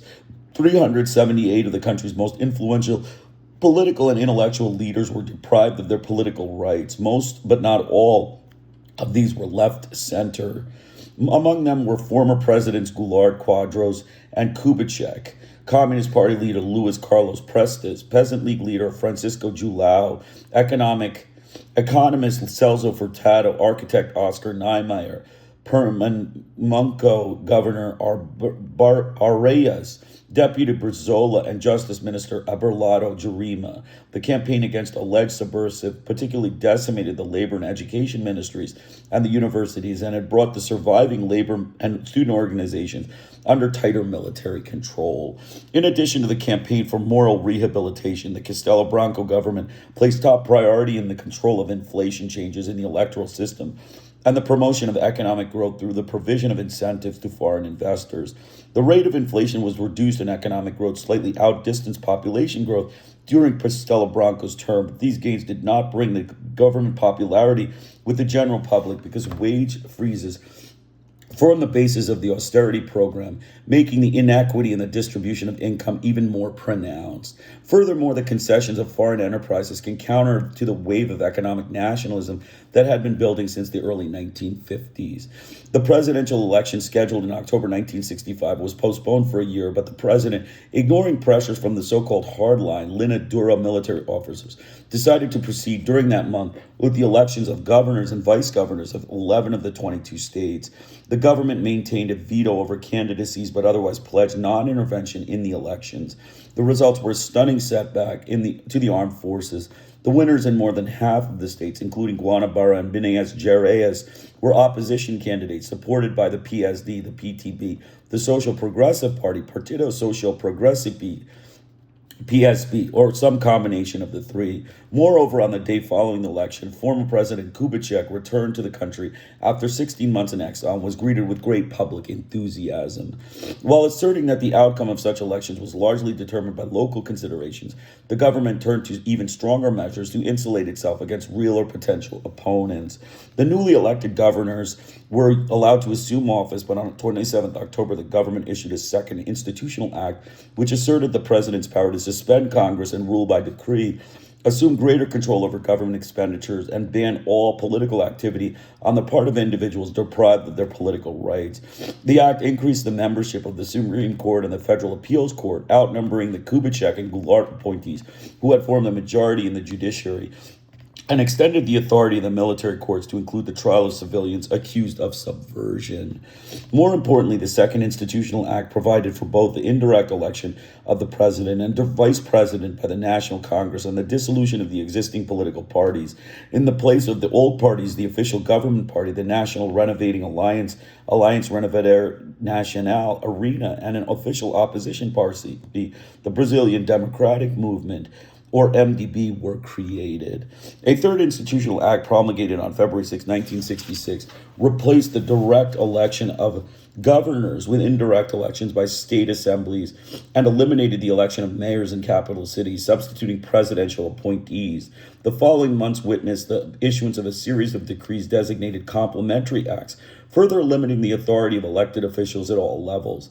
They also witnessed the defection of a number of important supporters, both military and civilians, of the Castello Branco government.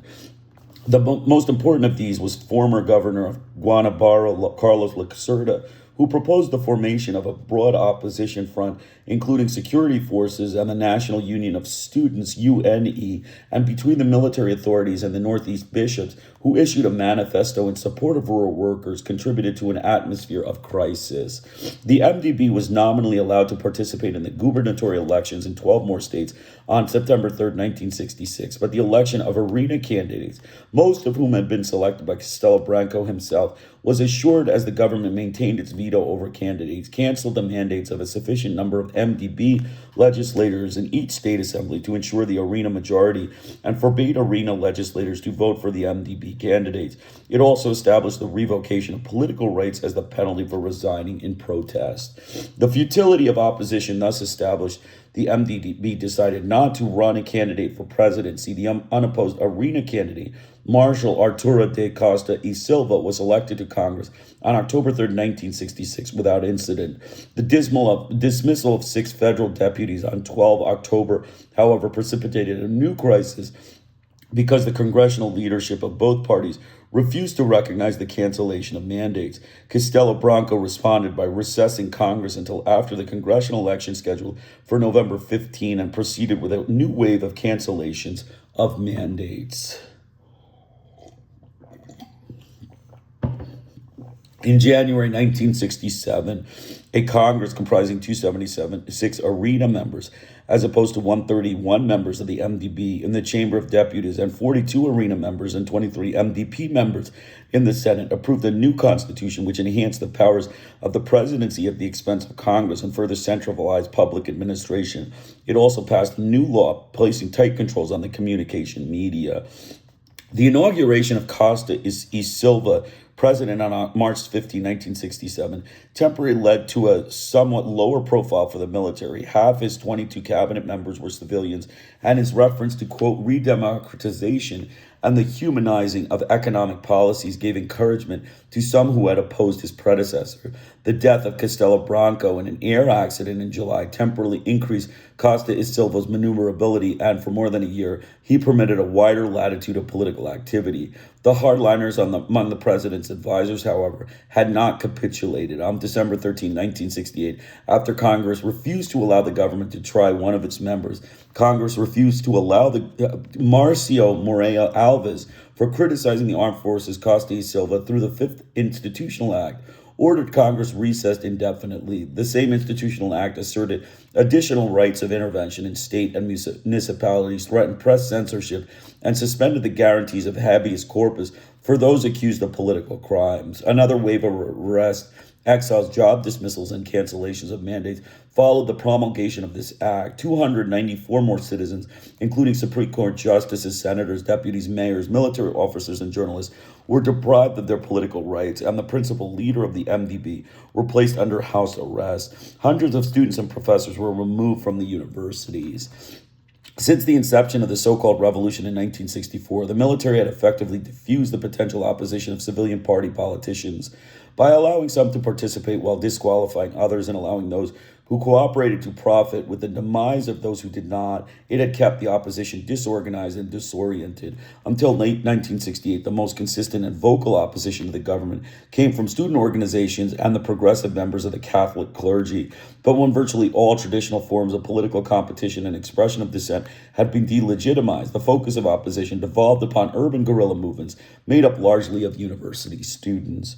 The boldest of the clandestine group were the National Liberation Action, ALN, reportedly headed by Carlos Marighella, a former communist deputy who had split with the Moscow-oriented party, and the revolutionary movement of October 8th, MR-8, which derived its name from the date of execution of the Che Guevara by Bolivian authorities in 1967. Their bank robberies and other activities designed to harass and humiliate the government and to acquire arms were parallel to the on the right by the vigilante actions such as machine gunning universities and church-related institutions. The government announced in August of 1969 that during the first week in September, Costa y Silva would decree amendments to the Constitution in 1967 and reconvene Congress. But on September 1, a triumvirate comprising the ministers of the Army, Navy, and Air Force had suffered a, quote, circulatory crisis with neurological manifestations. The three military commanders, General Aurelio de Lyra Tavares of the Army, Admiral Augusto Rademacher of the Navy, and Air Marshal Marcio de Souza y Melo issued another institutional act, giving themselves complete control over national security and related matters, and they began routine business in the name of chief of government, thus bypassing the civilian vice president, Pedro Alexo. The reconvening of Congress was postponed indefinitely. 3 days after the triumvirate assumed control of the government, the United States ambassador C. Burke Elbrick was kidnapped by members of the ALN and the MR8. The abductors issued a manifesto stating that the ambassador would be executed unless 15 political prisoners were released within 48 hours. After some delay and confusion, the government bowed to the demands of the guerrillas, and on September 7th, the prisoners were flown to asylum in Mexico. Elbrick was released unarmed that evening. Immediately after Elbrick's release, the triumvirate declared the country to be in a state of internal revolutionary war. More than 2,000 persons were arrested in Rio de Janeiro alone, and guarantees which had appeared in every constitution since 1891 against banishment, life imprisonment, and capital punishment were cast aside by decree. Former President Kubitschek was placed under house arrest, although he was later allowed to travel to New York for medical care. During the last 2 weeks of September 1969 and the first week of October, meetings took place almost daily among the upper echelons of the three branches of the armed forces in preparation for the selection of a successor to Costa y Silva. Using this procedure, the military establishment functioned somewhat in the manner of a highly factionalized ruling party in a single-party system. No civilian was considered eligible for the presidency or vice presidency or even for a role in the selection process. It was decided initially that only 4-star generals would be eligible for the presidency, but eligibility was later extended to lower-ranking generals and to the highest Air Force and naval officers. The preferences of the 119 generals, 60 admirals, and 61 Air Force brigadiers were canvassed. But since the Army was by far the strongest branch, it was recognized that the opinions of the generals, in particular of the 10 generals of the Army High Command, would weigh heavily in the final decision. On October 7, 1969, the Armed Forces High Command announced the selection of presidential candidate General Emilio Garrastazu Medici, commander of the Third Army and former head of the National Intelligence Service.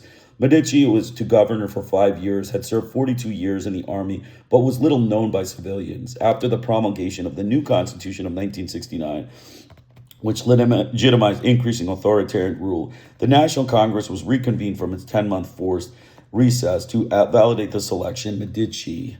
Meanwhile, in late 1969, accounts of gruesome torture practiced on political prisoners without discrimination in respect to age, sex, or occupation were appearing with increasing frequency in the world press. The December 1969 review of the International Commission of Jurists, the commission serves the United Nations in an advisory capacity, made reference to allegations from informed sources that torture is being systematically used against political prisoners.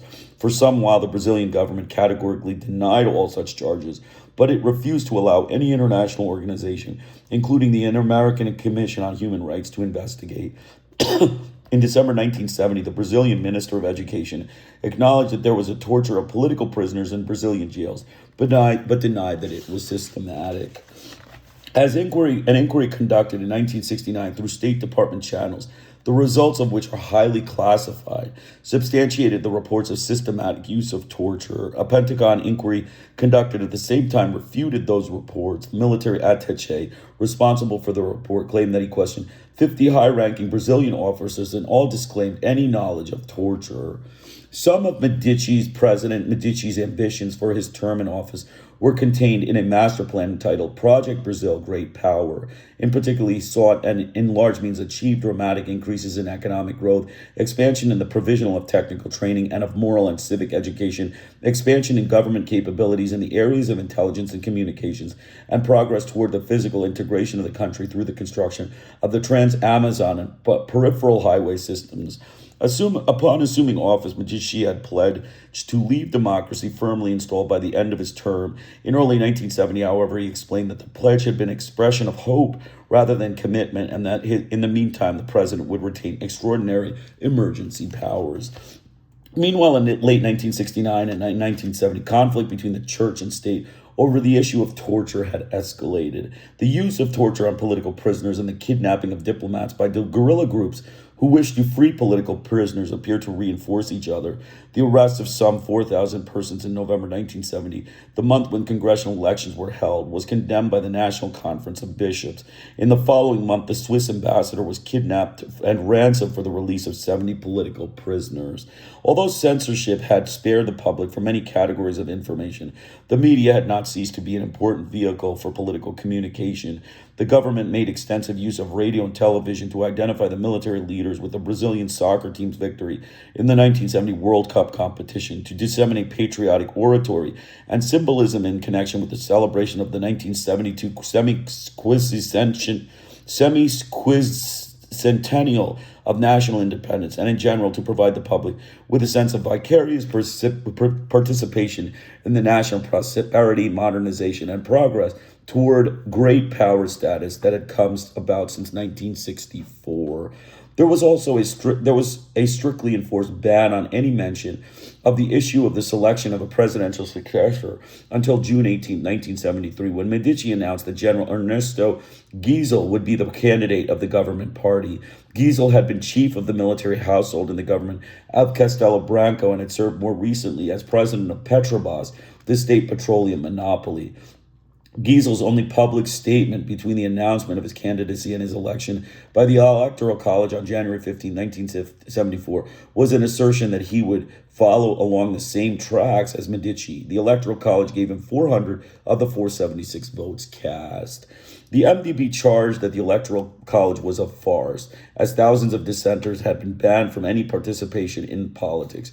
21 of the party's would-be electors refused to vote at all, maintaining that voting would signify that they acceded to the farce. The remaining 76, however, agreed to participate in exchange for the right to express themselves more or less openly in an anti-campaign. Speaking to the Electoral College, MDP party leader and presidential anti-candidate Ulysses Guimarães urged the government to do away with, quote, unemployment, arbitrary arrests and persecution, police terrorism, torture, and violence.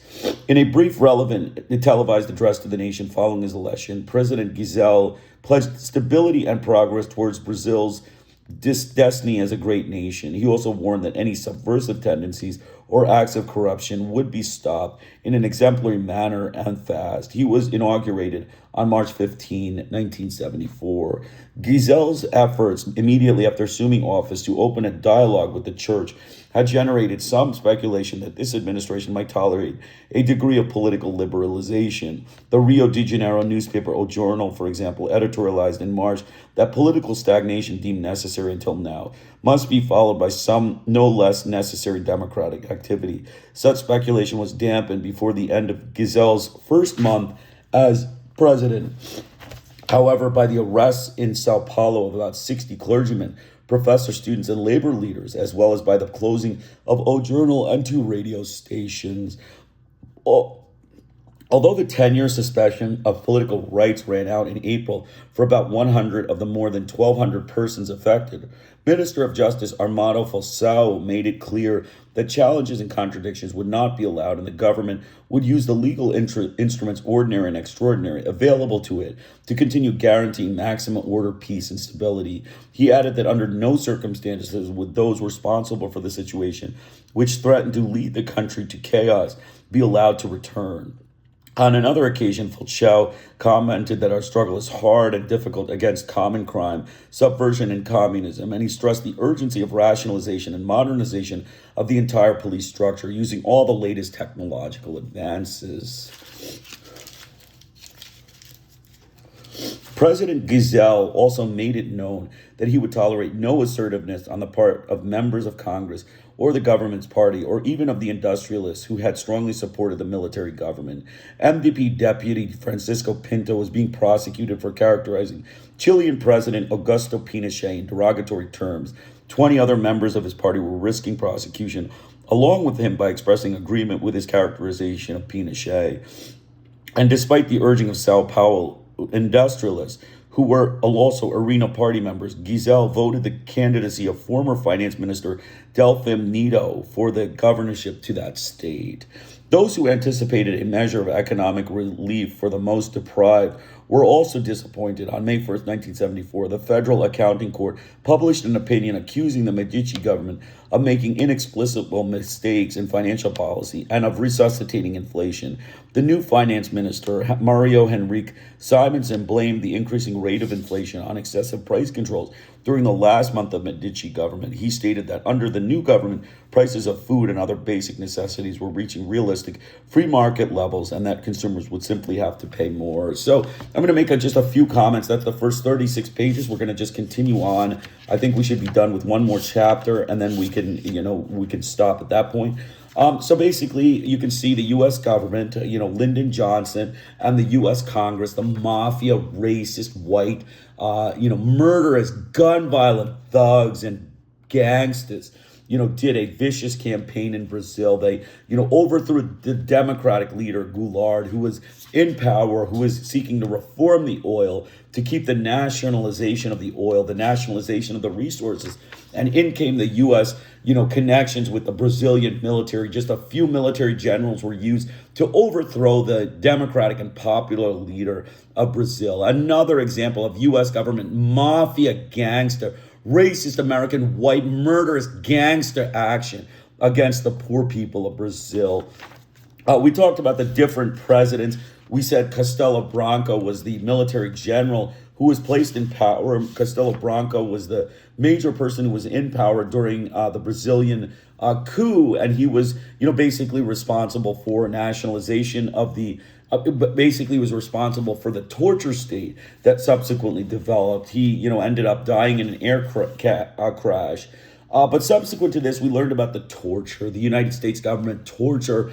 Many of the U.S. government trained Brazilian military generals were trained in Panama. There was a Panama CIA training center for torture. And the U.S., trained these Brazilian generals in torture technique and repressive technology. They were provided with technology and murder technology to repress the people of Brazil. Again, the U.S. government is interested in mafia, overwhelming mafia, murderous gangster, gun violent action by the U.S. Congress and President Johnson in, subverting the Brazilian people, repressing them through torture, enslavement, keeping them, at the butt of a pistol, machine gunning the people. We also read about machine gunning university people and democratic people as well as church people. So this is the U.S. government, a group of white racist, gun-violent butchers, racist, genocidal butchers of the United States government. They are genocidal butchers and capitalist frauds, white fraud, corporate media, and white fraud, capitalist oil interests, diplomatic and undiplomatic relations. As Brazil's political and economic nucleus was shifting in the early 20th century from the sugar-producing states of the Northeast to the coffee-producing South Central states, relations with the United States, the best customer of the coffee producers, assumed greater importance than relations with the country's previous patron. Great Britain Jose Maria de Silva Paranhos, better known as the Baron of Rio Branco, foreign minister from 1902 until his death in 1912, saw the interests of Brazil and of the United States as complementary. The foreign policy principles and positions established by Rio Branco were followed in broad outline until 1961. The beginnings of a policy which its supporters labeled independent can be traced, however, to the last Vargas administration. 1951 to 54, it differed from earlier policy, primarily in its opposition to the unrestrained penetration of foreign capital and its opposition to the U.S. position in the Cold War. A 1952 decree, for example, it placed restrictions on foreign investment, on the repatriation of profits, and the Petrobas Bill of 1953 established a government monopoly over the exploitation of petroleum. Sensitivity to domination by foreign capital was encouraged by Vargas himself, and Brazil refused to participate in the U.S.-instigated United Nations police actions in the 1950s in Korea and Lebanon. The election to 1955 of Kubitschek, an avowed admirer of Vargas, as president of the Goulart as vice president, caused alarm at the U.S. Embassy in Brazil, and according to a U.S. Foreign Service officer who was in the embassy at the time, the embassy looked favorably upon the conspirators whose plan to prevent the inauguration of Kubitschek aborted. Kubitschek proceeded to sign a trade agreement with the Soviet Union, but he also presided over a great influx of foreign, mainly U.S. investment. In a public opinion poll taken before President Quadros assumed office in 1961, 63% of those questioned expressed a preference for neutrality in the Cold War. A poll of legislators conducted at about the same time indicated that 80% favored the establishment of diplomatic relations with the Soviet Union, 83% favored increased trade with the Soviets, and 74% favored diplomatic trade relations with the People's Republic of China. Peoples of upper and middle class status, however, were consistently more favorable toward the United States and more hostile toward communist countries. Under Presidents Quadros and Goulart, the country's position vis-a-vis the United States, the communist countries, and the so-called Third World of developing and largely non-aligned countries was substantially altered. Both presidents expressed the conviction that the Cold War was obsolete. Goulart, in fact, hedged his bets by adorning one of the walls of his oblong private office in Brasilia's presidential palace with a life-size photograph of himself with Kennedy, and the other with a life-size photograph of himself with Khrushchev. Representatives of the U.S. government and business community, however, had established close ties with like-minded Brazilians who found the Cold War to be still conveniently flourishing. The independent policy of deteriorating relations. The stated objective of independent foreign policy of Quadros and Goulart were two: economic independence and development through domestic control of the national economy and the control of external factors so as to make possible a reconciliation of representative democracy with social reforms. Implicit in this was the curtailment of the power of U.S. and other foreign investors through the mobilization of countervailing domestic forces. Specific measures included the resumption of diplomatic and commercial ties with other communist countries, opposition to the isolation of Cuba, the adoption of an anti-colonial position in the United Nations, the establishment of closer ties with the non-aligned countries, and the use of the United Nations to balance the influence of the United States in the organization of American states. The emerging concept of economic nationalism was expressed in the 1962 law limiting annual profit remittance abroad to 10% of registered capital investment, and in the announcement of government plans for eventual nationalization of all foreign public utility companies.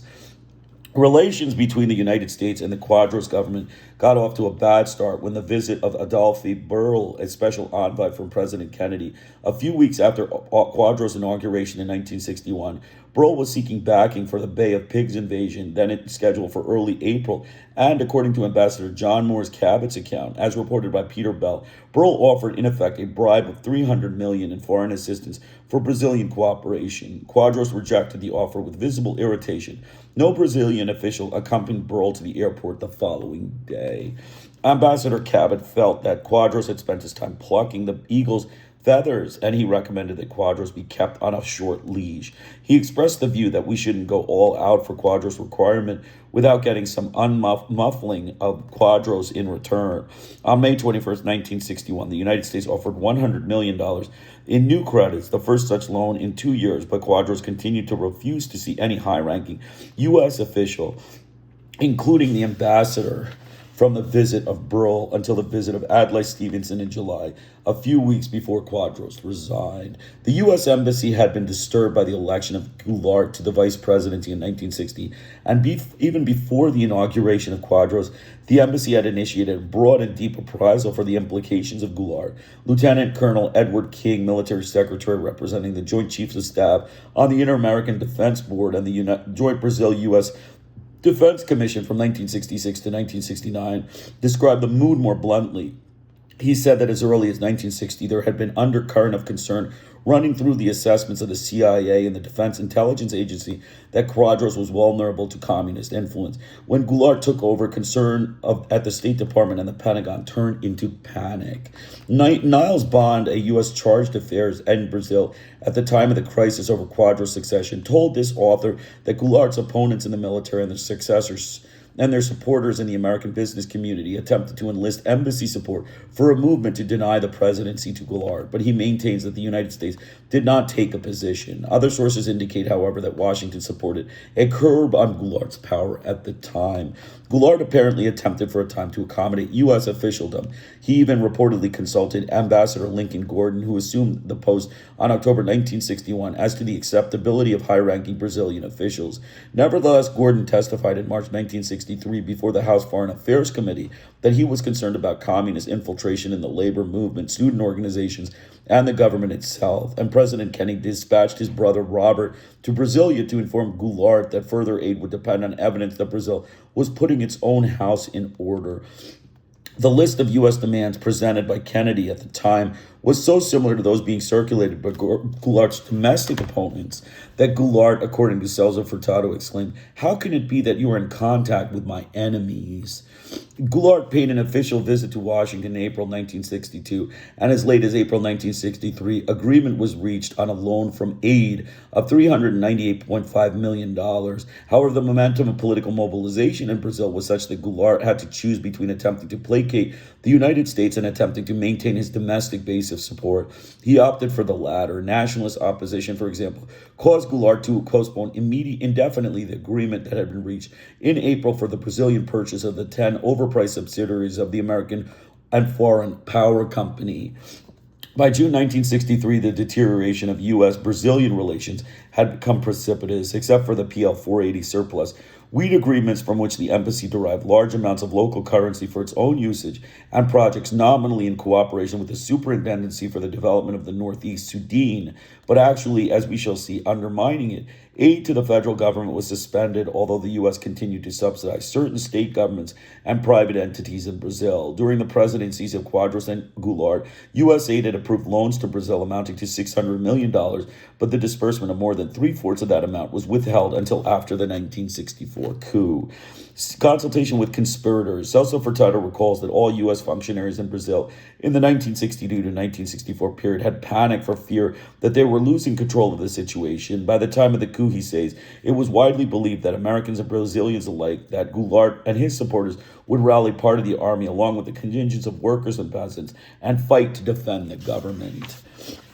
Gordon acknowledged in an interview with the author in March 1975 that tension had been mounting in the embassy for some 2 years before the coup. He said that shortly after he arrived in the country, Admiral Silvio Heck, one of the three military ministers who had signed the manifesto designed to prevent Goulart from assuming office, asked for an appointment with him. Heck told him that Goulart was a communist and that there was a plan supported by most of the military and many civilians as well to overthrow the president. Heck said he hoped that when the time came, the United States would not take a dim view of the move.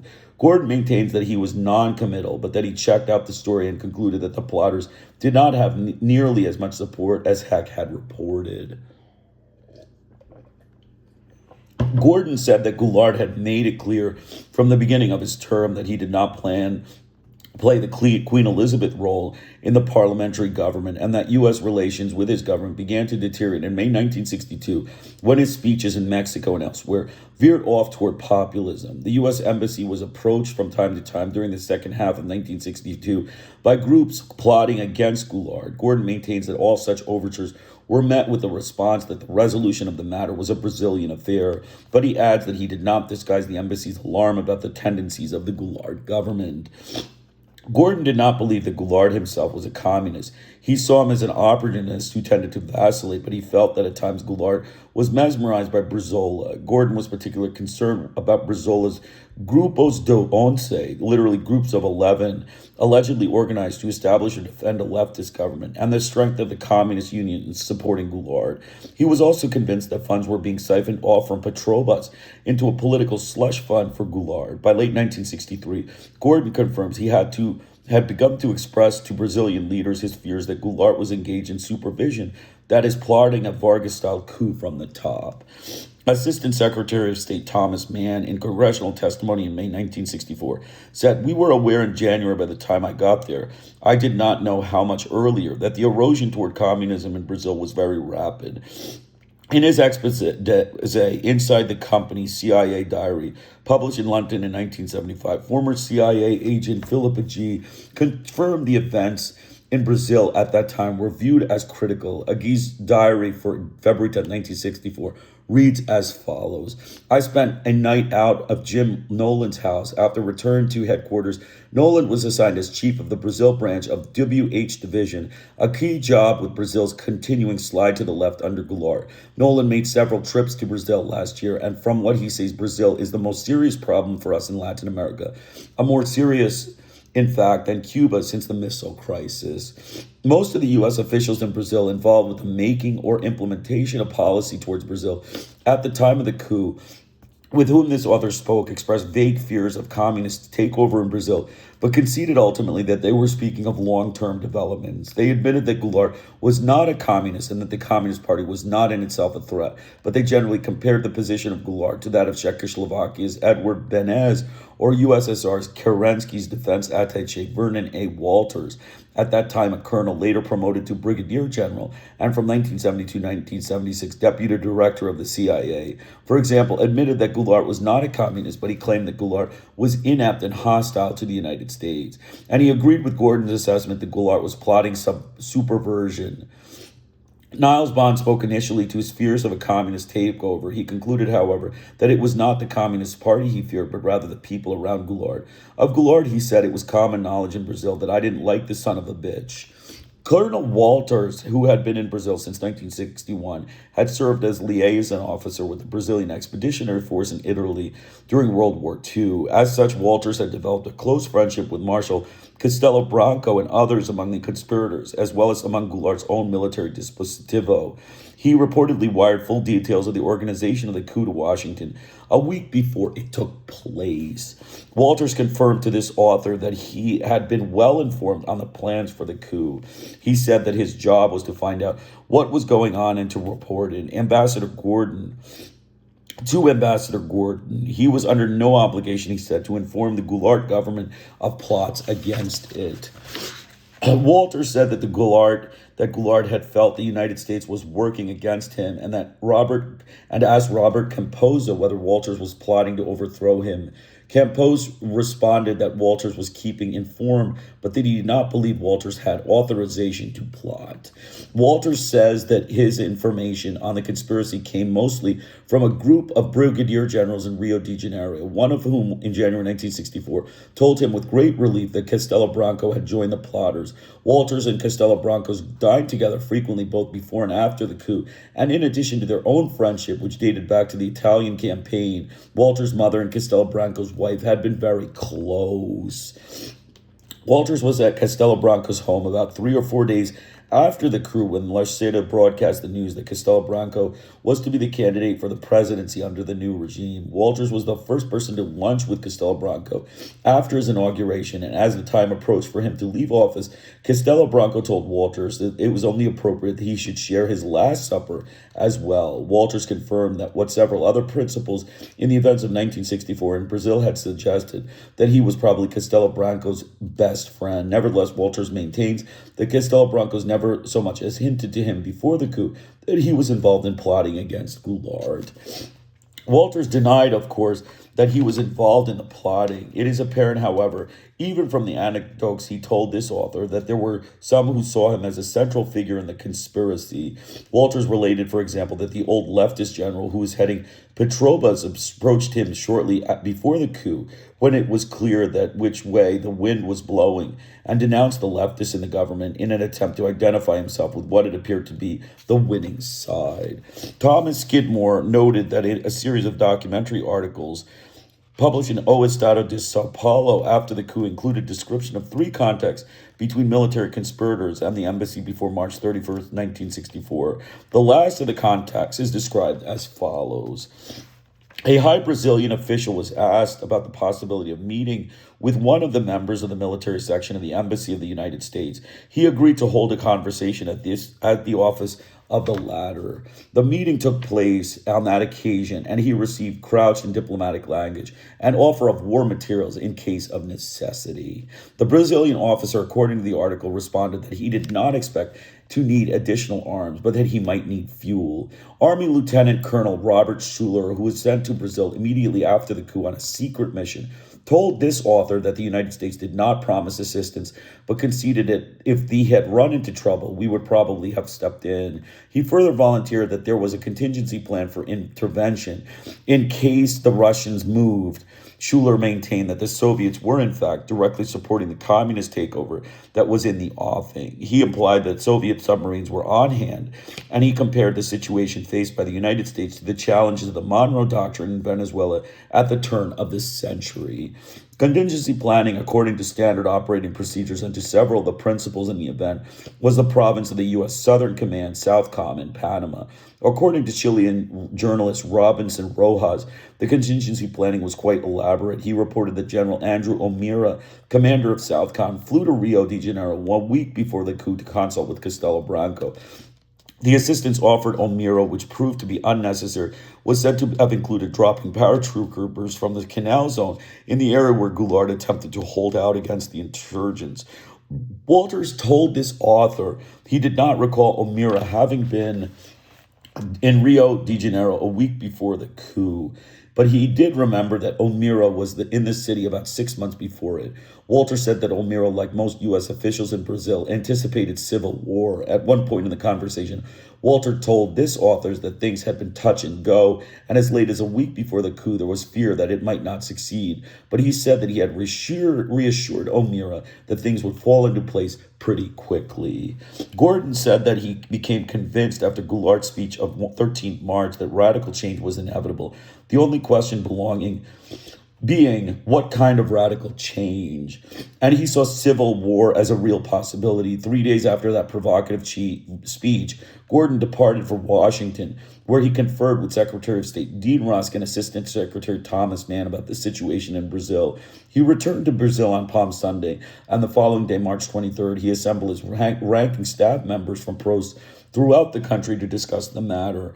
Gordon maintained that Walters had a copy of the manifesto that was being circulated by Marshal Castello Branco, and that the March 23rd meeting was the first time the importance of Castello Branco to the movement against Goulart was brought to his attention. Gordon said that on Tuesday of the following week, Gordon Main, his deputy chief of mission, Walters, and the CIA station chief were assembled in his office when they received word that the balloon was up in Minas Gerais. The 4 U.S. officials remained there throughout the day to follow the process of rebellion. That evening, Gordon said he paid a visit to Kubitschek in order to encourage him to prevail upon members of Congress to assert themselves in the formation of a new government. So just give me 1 second. I'll be back. We're going to probably be able to finish this chapter. I'll be back just 1 second. I just need to stretch my legs. Glad you could join us today.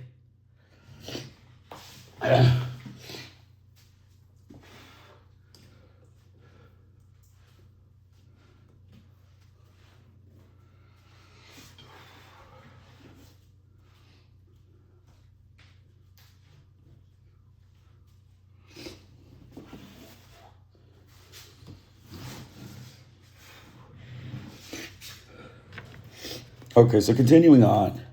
As the rebellion spread to Rio de Janeiro, Gordon recalled there was great anxiety at the embassy because a coup of student demonstrations in support of the government had been planned in the vicinity. In fact, students had approached the steps of the Ministry of War. 2 had been killed and several wounded. Records were moved to the top floor of the embassy and the air conditioner was turned off because if a fire had been started, the air conditioner would have caused it to spread quickly. There was a great sense of relief in the embassy when the U.S. personnel received word that the army was in control of the city. Gordon says that when they all looked at him for some profound comment, his famous first instructions were to turn the air conditioner on. A Washington Post report that American naval units were on hand at the time of the coup to evacuate U.S. citizens has been confirmed in substance by several other sources. Admiral Eugene LaRocque, former Assistant Chief of Naval Operations for Strategic Plans and Director of Inter-American Defense College, stated that there was a carrier task on maneuvers in the South Atlantic near Brazil at the time of the coup. He saw this as no coincidence, but as being in accord with the standard operating procedure of having U.S. forces on hand in areas where they might be needed, as in the case of Guatemala in 1954, Lebanon in 1958, and the Dominican Republic on several occasions. A former CIA agent who was on assignment in Latin America at the time of the coup and who preferred not to be named informed this author in 1972 that the CIA had an important role in supporting the conspirators. Philip Agee's 1975 publication failed to fill the details of the 1964 operation, but it confirmed the thrust of the company's efforts. Agee's diary entry for April 1st, 1964, observed that U.S. recognition of the new military government is practically immediate, not very discreet, but indicative. I suppose of the euphoria in Washington now that the 2.5 years of operation to prevent Brazil's slide to the left under Goulart have suddenly bloomed. Agee added Goulart's fall is without doubt largely due to the careful planning and consistent propaganda campaigns dating by the United States at least back to the 1962 election operation. A letter on the official FBI stationery photographed and published in a Chilean newspaper in 1964 reads as follows. Washington, D.C., April 1964, April 15th. Dear Mr. Brady, I want to take this means to express my personal appreciation to each agent stationed in Brazil for the services rendered in the accomplishment of quote-unquote overhaul. Admiration for the dynamic and efficient manner in which this large-scale operation was carried out in a foreign land and under a difficult conditions has prompted me to express my gratitude. The CIA people did their part well and accomplished a great deal. However, the efforts of our agents were especially valuable. I am particularly pleased that our participation in the affair was kept secret and that the administration did not have to make public denials. We can all be proud of the vital part of the FBI is playing in protecting security of the nation, even beyond its borders. I am quite aware that our living agents often make personal sacrifices while fulfilling their duties. Living conditions in Brazil may not be the best, but it is indeed encouraging to know that because of the loyalty and a realization that you are contributing a vital, if not glamorous, always glamorous service to your country, you stick to the job. In this spirit, it is this spirit which today is enabling our Bureau to successfully discharge its very grave responsibilities. Sincerely, yours signed, J. Edgar Hoover. In his CIA diary, Agee reported from Montevideo on April 5th, headquarters has begun to generate hemisphere-wide propaganda in support of the new Brazilian government and to discredit Goulart. For example, Arturo Jaraguay, Secretary General of ORIT, has sent telegram pledging ORIT support. And on April 18th, he wrote, Holman returned to Montevideo from a chief station conference with a grudging acknowledgement that we'll have to devote more attention to Brazilian exiles. The decision was made apparently by President Johnson himself that an all-out effort must be made not only to prevent a counter-coup insurgency in the short run, but also to build up their security forces as fast as effectively as possible for the long run. Never again can Brazil be permitted to slide off to the left, where communists and others become a threat to take things over or at least become a strong influence on them. Senator Frank Church, chairman of the American Republic Subcommittee on the Senate Foreign Relations Committee, noted in 1972 that it is not coincidental that American aid to Brazil was used in such a way as to support the new post-coup government and that Brazil's restrictions on foreign investment were then swept away.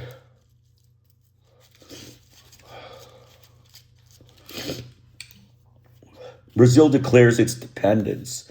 The coup d'etat of 1964 resulted in a reversal of trend of economic nationalism and in particularly a strong repudiation of, quote, independent foreign policy.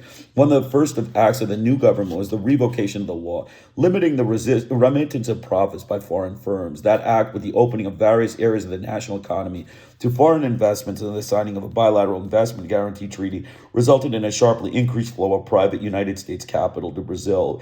The Castello Branco government agreed to institute austerity measures for the control of inflation that had been recommended by the United States and the International Monetary Fund, and the United States in turn increases economic and military aid. In fact, a $50 million loan from AID's Emergency Contingency Fund was extended within hours after the military had taken over. Inter-American Development Bank of the World Bank, both heavily influenced by the major national creditor, also dramatically increased their loans.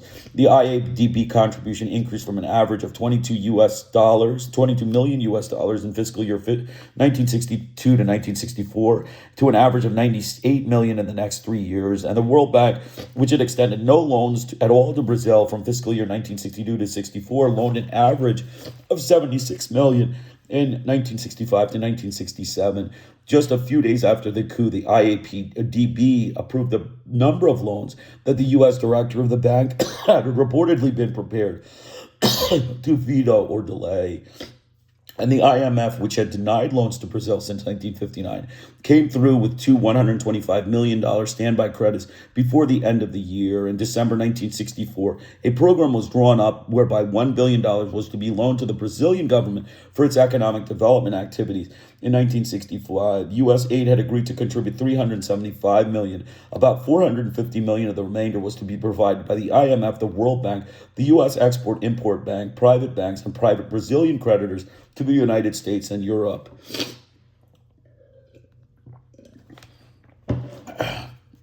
Speaking on July 31st, 1964, to the graduating class of the Instituto Rio de Branco, the Foreign Service School, President Castello Branco told the young diplomats that under his government, the country was to be firmly aligned with the United States and its allies of the, quote, free world in the struggle to protect values threatened by the Soviet sphere.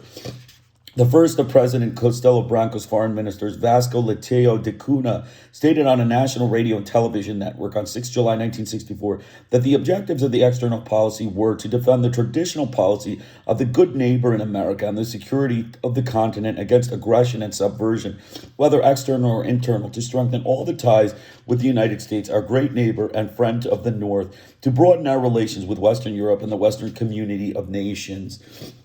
And Leitão de Cunha's successor, retired General Juraci de Montenegro Malagas, in a major foreign policy speech on November 21st, 1966, hailed the United States as the unquestionable leader of the free world and the principal guardian of the fundamental values of our civilization.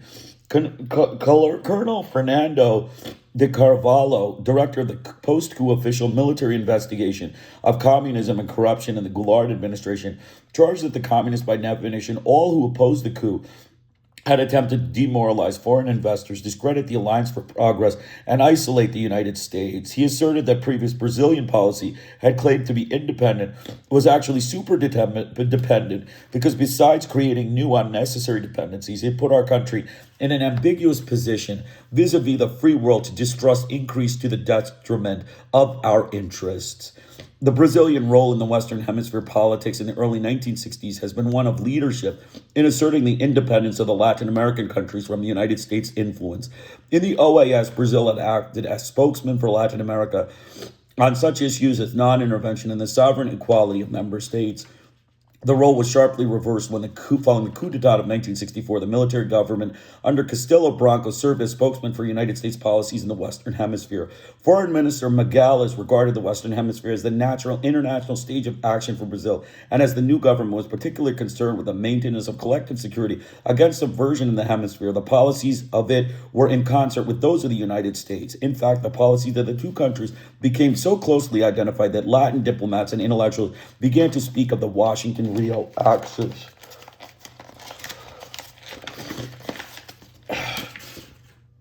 Brazil's relations with Cuba were severed in May 1964 and the following June as the Inter-American meeting of foreign ministers of the OAS Brazil urged the adoption of an inter-American diplomatic and economic quarantine of the Castro government. Brazil also supported the intervention of the United States in the Dominican Republic in 1965 and provided the commanding officer and most of the 2,500 Latin American troops that were subsequently employed in OAS peacekeeping operation, quote unquote. A colonel involved in the operation explained Brazil's participation in the following terms. The armed forces brilliantly stopped communism from taking over Brazil. Another brilliant example is their participation in the Dominican Republican operation initiated by the American Marines, where they also stopped communism from taking over that country. Bagales subsequently visited 7 South American capitals to urge support for the creation of a permanent inter-American peacekeeping force on the order of the temporary one that had been dispatched to the Dominican Republic. President Castello Branco expressed his government's solidarity with the United States' position in Vietnam. The medical team and supplies provided by his government were the only contribution by a Latin American government to the United States war effort there. In August 1964, Foreign Minister Leteo de Cunha declared that Brazil's preoccupation with the conflict in Southeast Asia was equal to that of the United States, and that Brazil would enter the war should it be transformed into a world conflict. Castello Branco furthermore increased the purchase of United States arms from a value of $2.5 billion in 1965 to $12 million in 1966.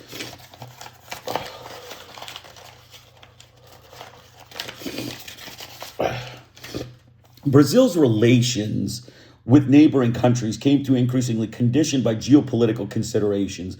Castello Branco's government became obsessed with the threat of attack from its neighbors. This led to a strategy for populating the border areas in Amazon basin.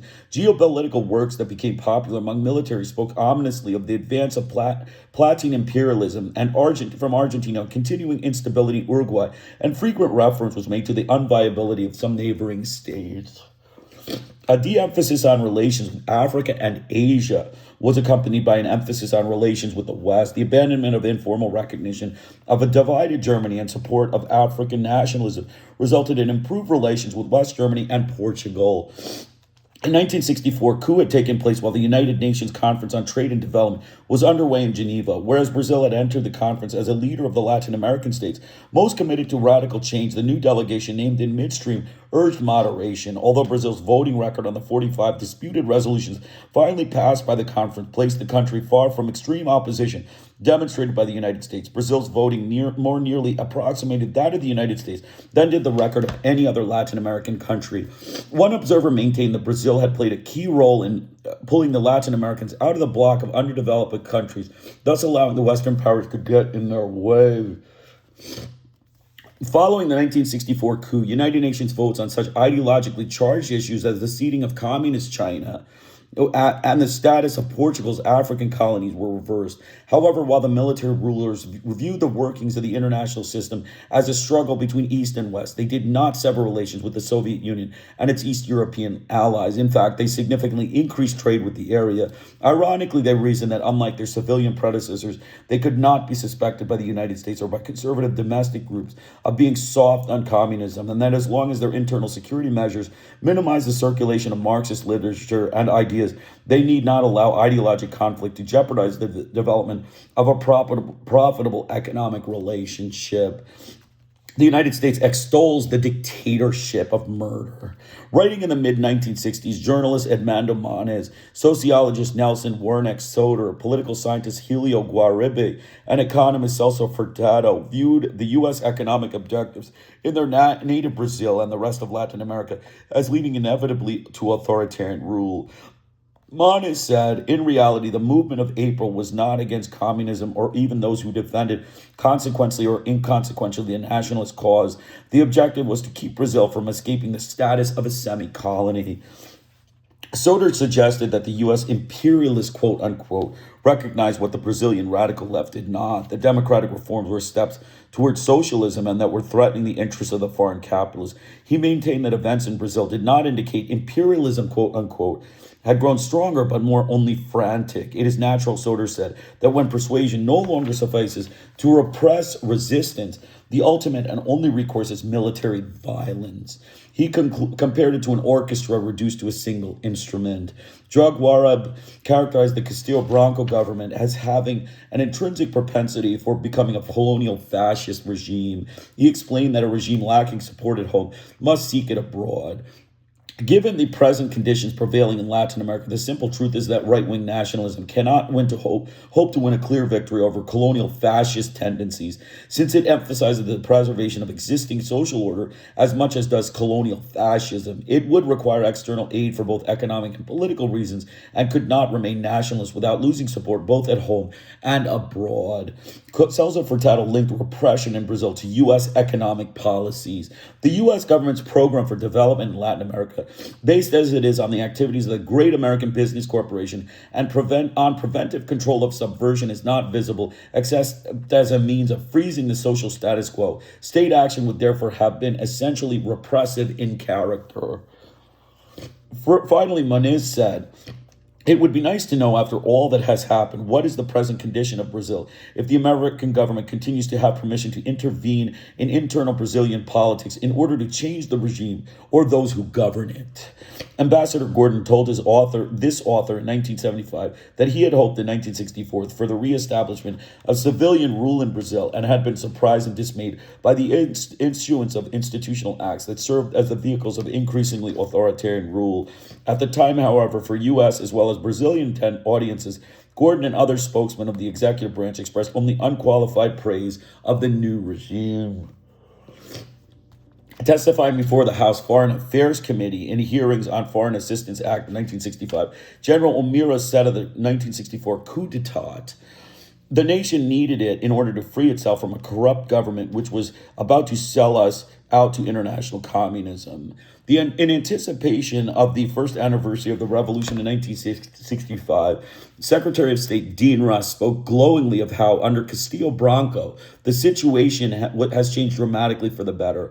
Political stability has been restored. The climate which helped the communists and other extremists infiltrate and exercise disproportionate influence has given way to one which inhibits violence and extreme actions.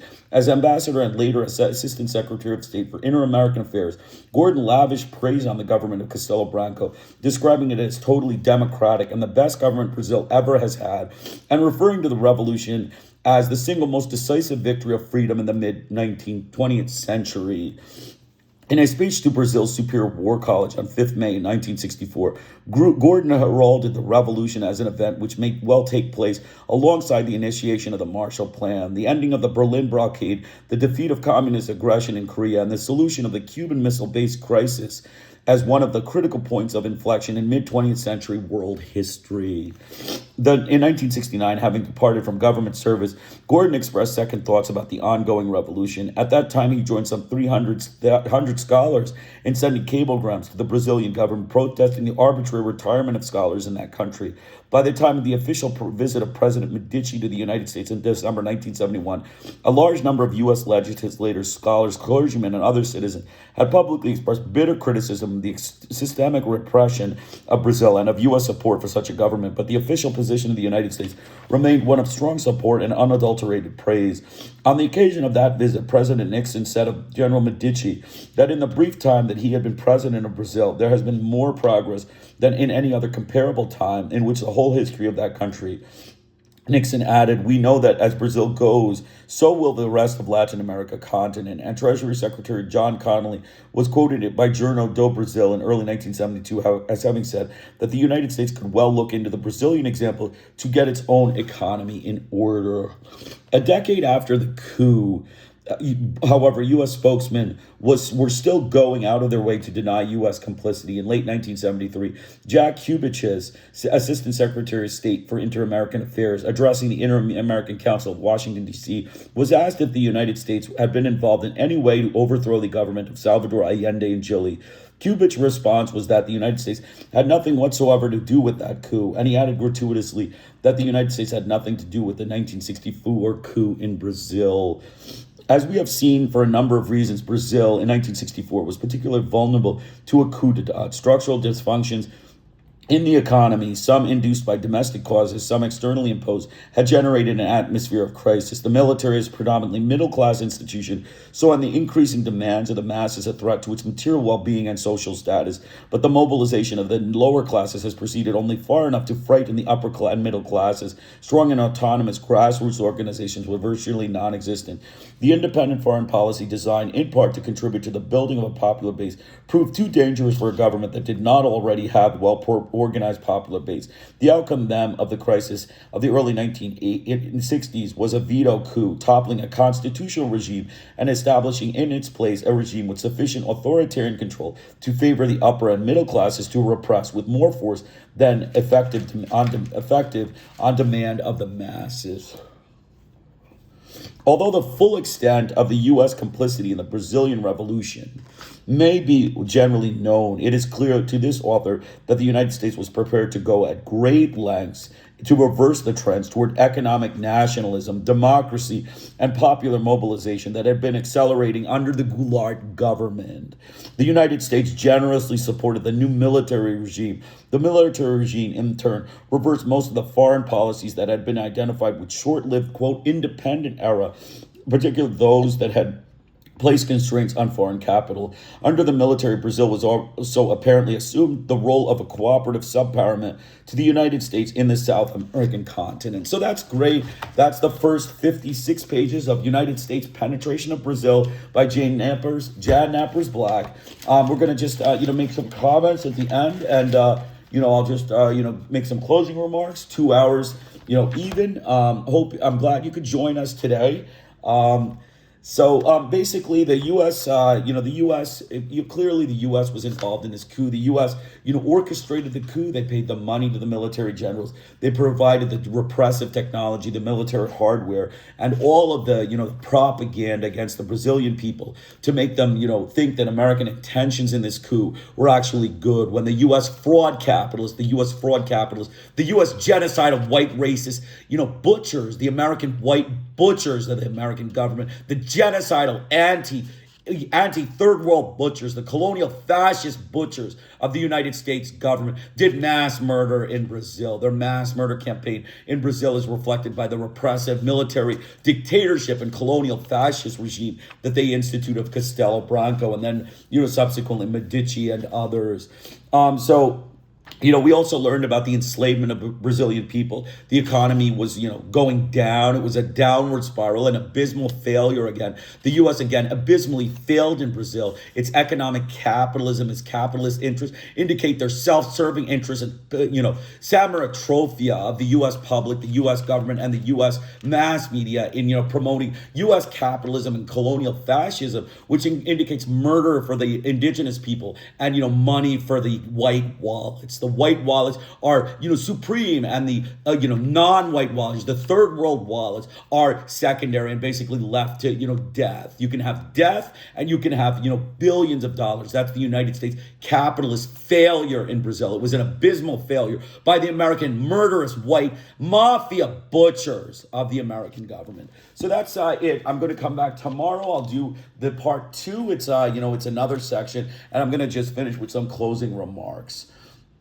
So, basically the racist white mafia American government, gun-violent, murderous butchers, conducted a military dictatorship and right-wing takeover of Brazil in 1964, coup d'etat under Lyndon Johnson. This was arranged by the CIA and USAID, which is a covert American propaganda agency which pushes capitalist elite white enterprise and enslavement of the third world peoples. The democratic and popular leader of Brazil, João Goulart, took power in 1962 democratic elections. The Johnson administration and U.S. Congress did not acknowledge the Goulart government and called the election results a communist conspiracy backed by the Soviet Union. Goulart continued to promote oil nationalization of natural resources such as farming, agribusiness, rubber, textiles, many commodities, and promoting mining of the mineral-rich parts of Brazil. The American gun government, mafia, murderers, gun-violent, U.S. Congress, gangsters, and butchers, and Johnson would not allow Goulart the opportunity to nationalize his resources and sought to block his administration from taking power, and then later tried to stop him from economically improving the social conditions for the people of the country. Since the United States was intent on opposing a military fascist colonial dictatorship, Johnson plotted with several military generals in Brazil who were on good terms with the United States mafia, murderous, machine gun butchers, and gangsters, and began communication with Castello Branco, who was behind the coup. This required much subversion of the Brazilian people and was a secretive campaign that used American media fraud propaganda and deliberate lies to the Brazilian people about the nature of the American intent in Brazil. American intent in Brazil was simply to rape and plunder the natural resources, including the oil of Brazil, and replace a democratic and popularly elected government with a military dictatorship that was more friendly with Washington and was severely repressive in terms of torture, rape, murder, imprisonment, and enslavement of the Brazilian people. The capitalist elite of the United States and Europe also blocked Petrobas, the Brazilian oil company, from profits of oil, and all of the oil profits of Brazil were transferred to its white capitalist oil companies like Exxon, Shell, etc. The racist American mafia butchers used their fraud media, including the New York Times, Washington Post, and Newsweek, as well as other United States media outlets. He praised on Castello Branco, the military authoritarian, murderous dictator and repressive imprisoner of the Brazilian people, and an agent of the American mafia butchers in Brazil. They also hid the crimes against the Brazilian people as they had been conducted in Brazil. The murder of scholars and university professors, church-going people, the murder of local business elite, the murder of democratic representatives in Brazil was commonplace under the American fascist colonial murderous regime. As much of the third world, similar coups have been launched, previously in Guatemala and later in Indonesia, Chile, El Salvador, and Nicaragua. The U.S. government instituted a slavery system for the Brazilian people, and the people remained impoverished for the extent of the military dictatorship. The racist white corporate elite held on to the profits for years when it was finally overthrown in the mid-1970s. The people were not able to buy food, medical care was non-existent, and local businesses were bankrupted by the monopolistic, racist, fascist American Congress, colonial butchers who would not only allow Brazilian companies to make money and conducted a propaganda indoctrination and ideology war against the people of Brazil in favor of capitalism and destruction of communism. The democratically elected government of Goulart was displaced and sent into exile in Uruguay. For that, the United States did not apologize, hid the penetration of Brazil with a fascist, racist American mafia, military, gun-violent dictatorship, and butchery, and terrorized the Brazilian people for 20 years when it was finally overthrown in the 1970s and replaced by a civilian government. As we can see, the racist mafia American government, murderous, gun-violent butchers and gangsters subjected the third world people of Brazil to severe repression, racist murder, racist torture, and imprisonment, and left a mark of American economic capitalist failure in Brazil, similar to their failures across Latin America, Africa, and Southeast Asia. America fails to admit this capitalist U.S. failure and its enslavement of the Brazilian people, as well as mass murder by a military dictatorship that Washington was rather impressed with, and to this day failed to apologize for, pay reparations, or even concede any good relationship with the people of Brazil or the government of Brazil, which is the standard approach of the U.S. gun-violent, mafia, racist, murderous butchers and gangsters. So again, Krishna Iyer with the Iyer Think Tank. Please join me for part 2 of United States penetration of Brazil tomorrow. Glad you could join us.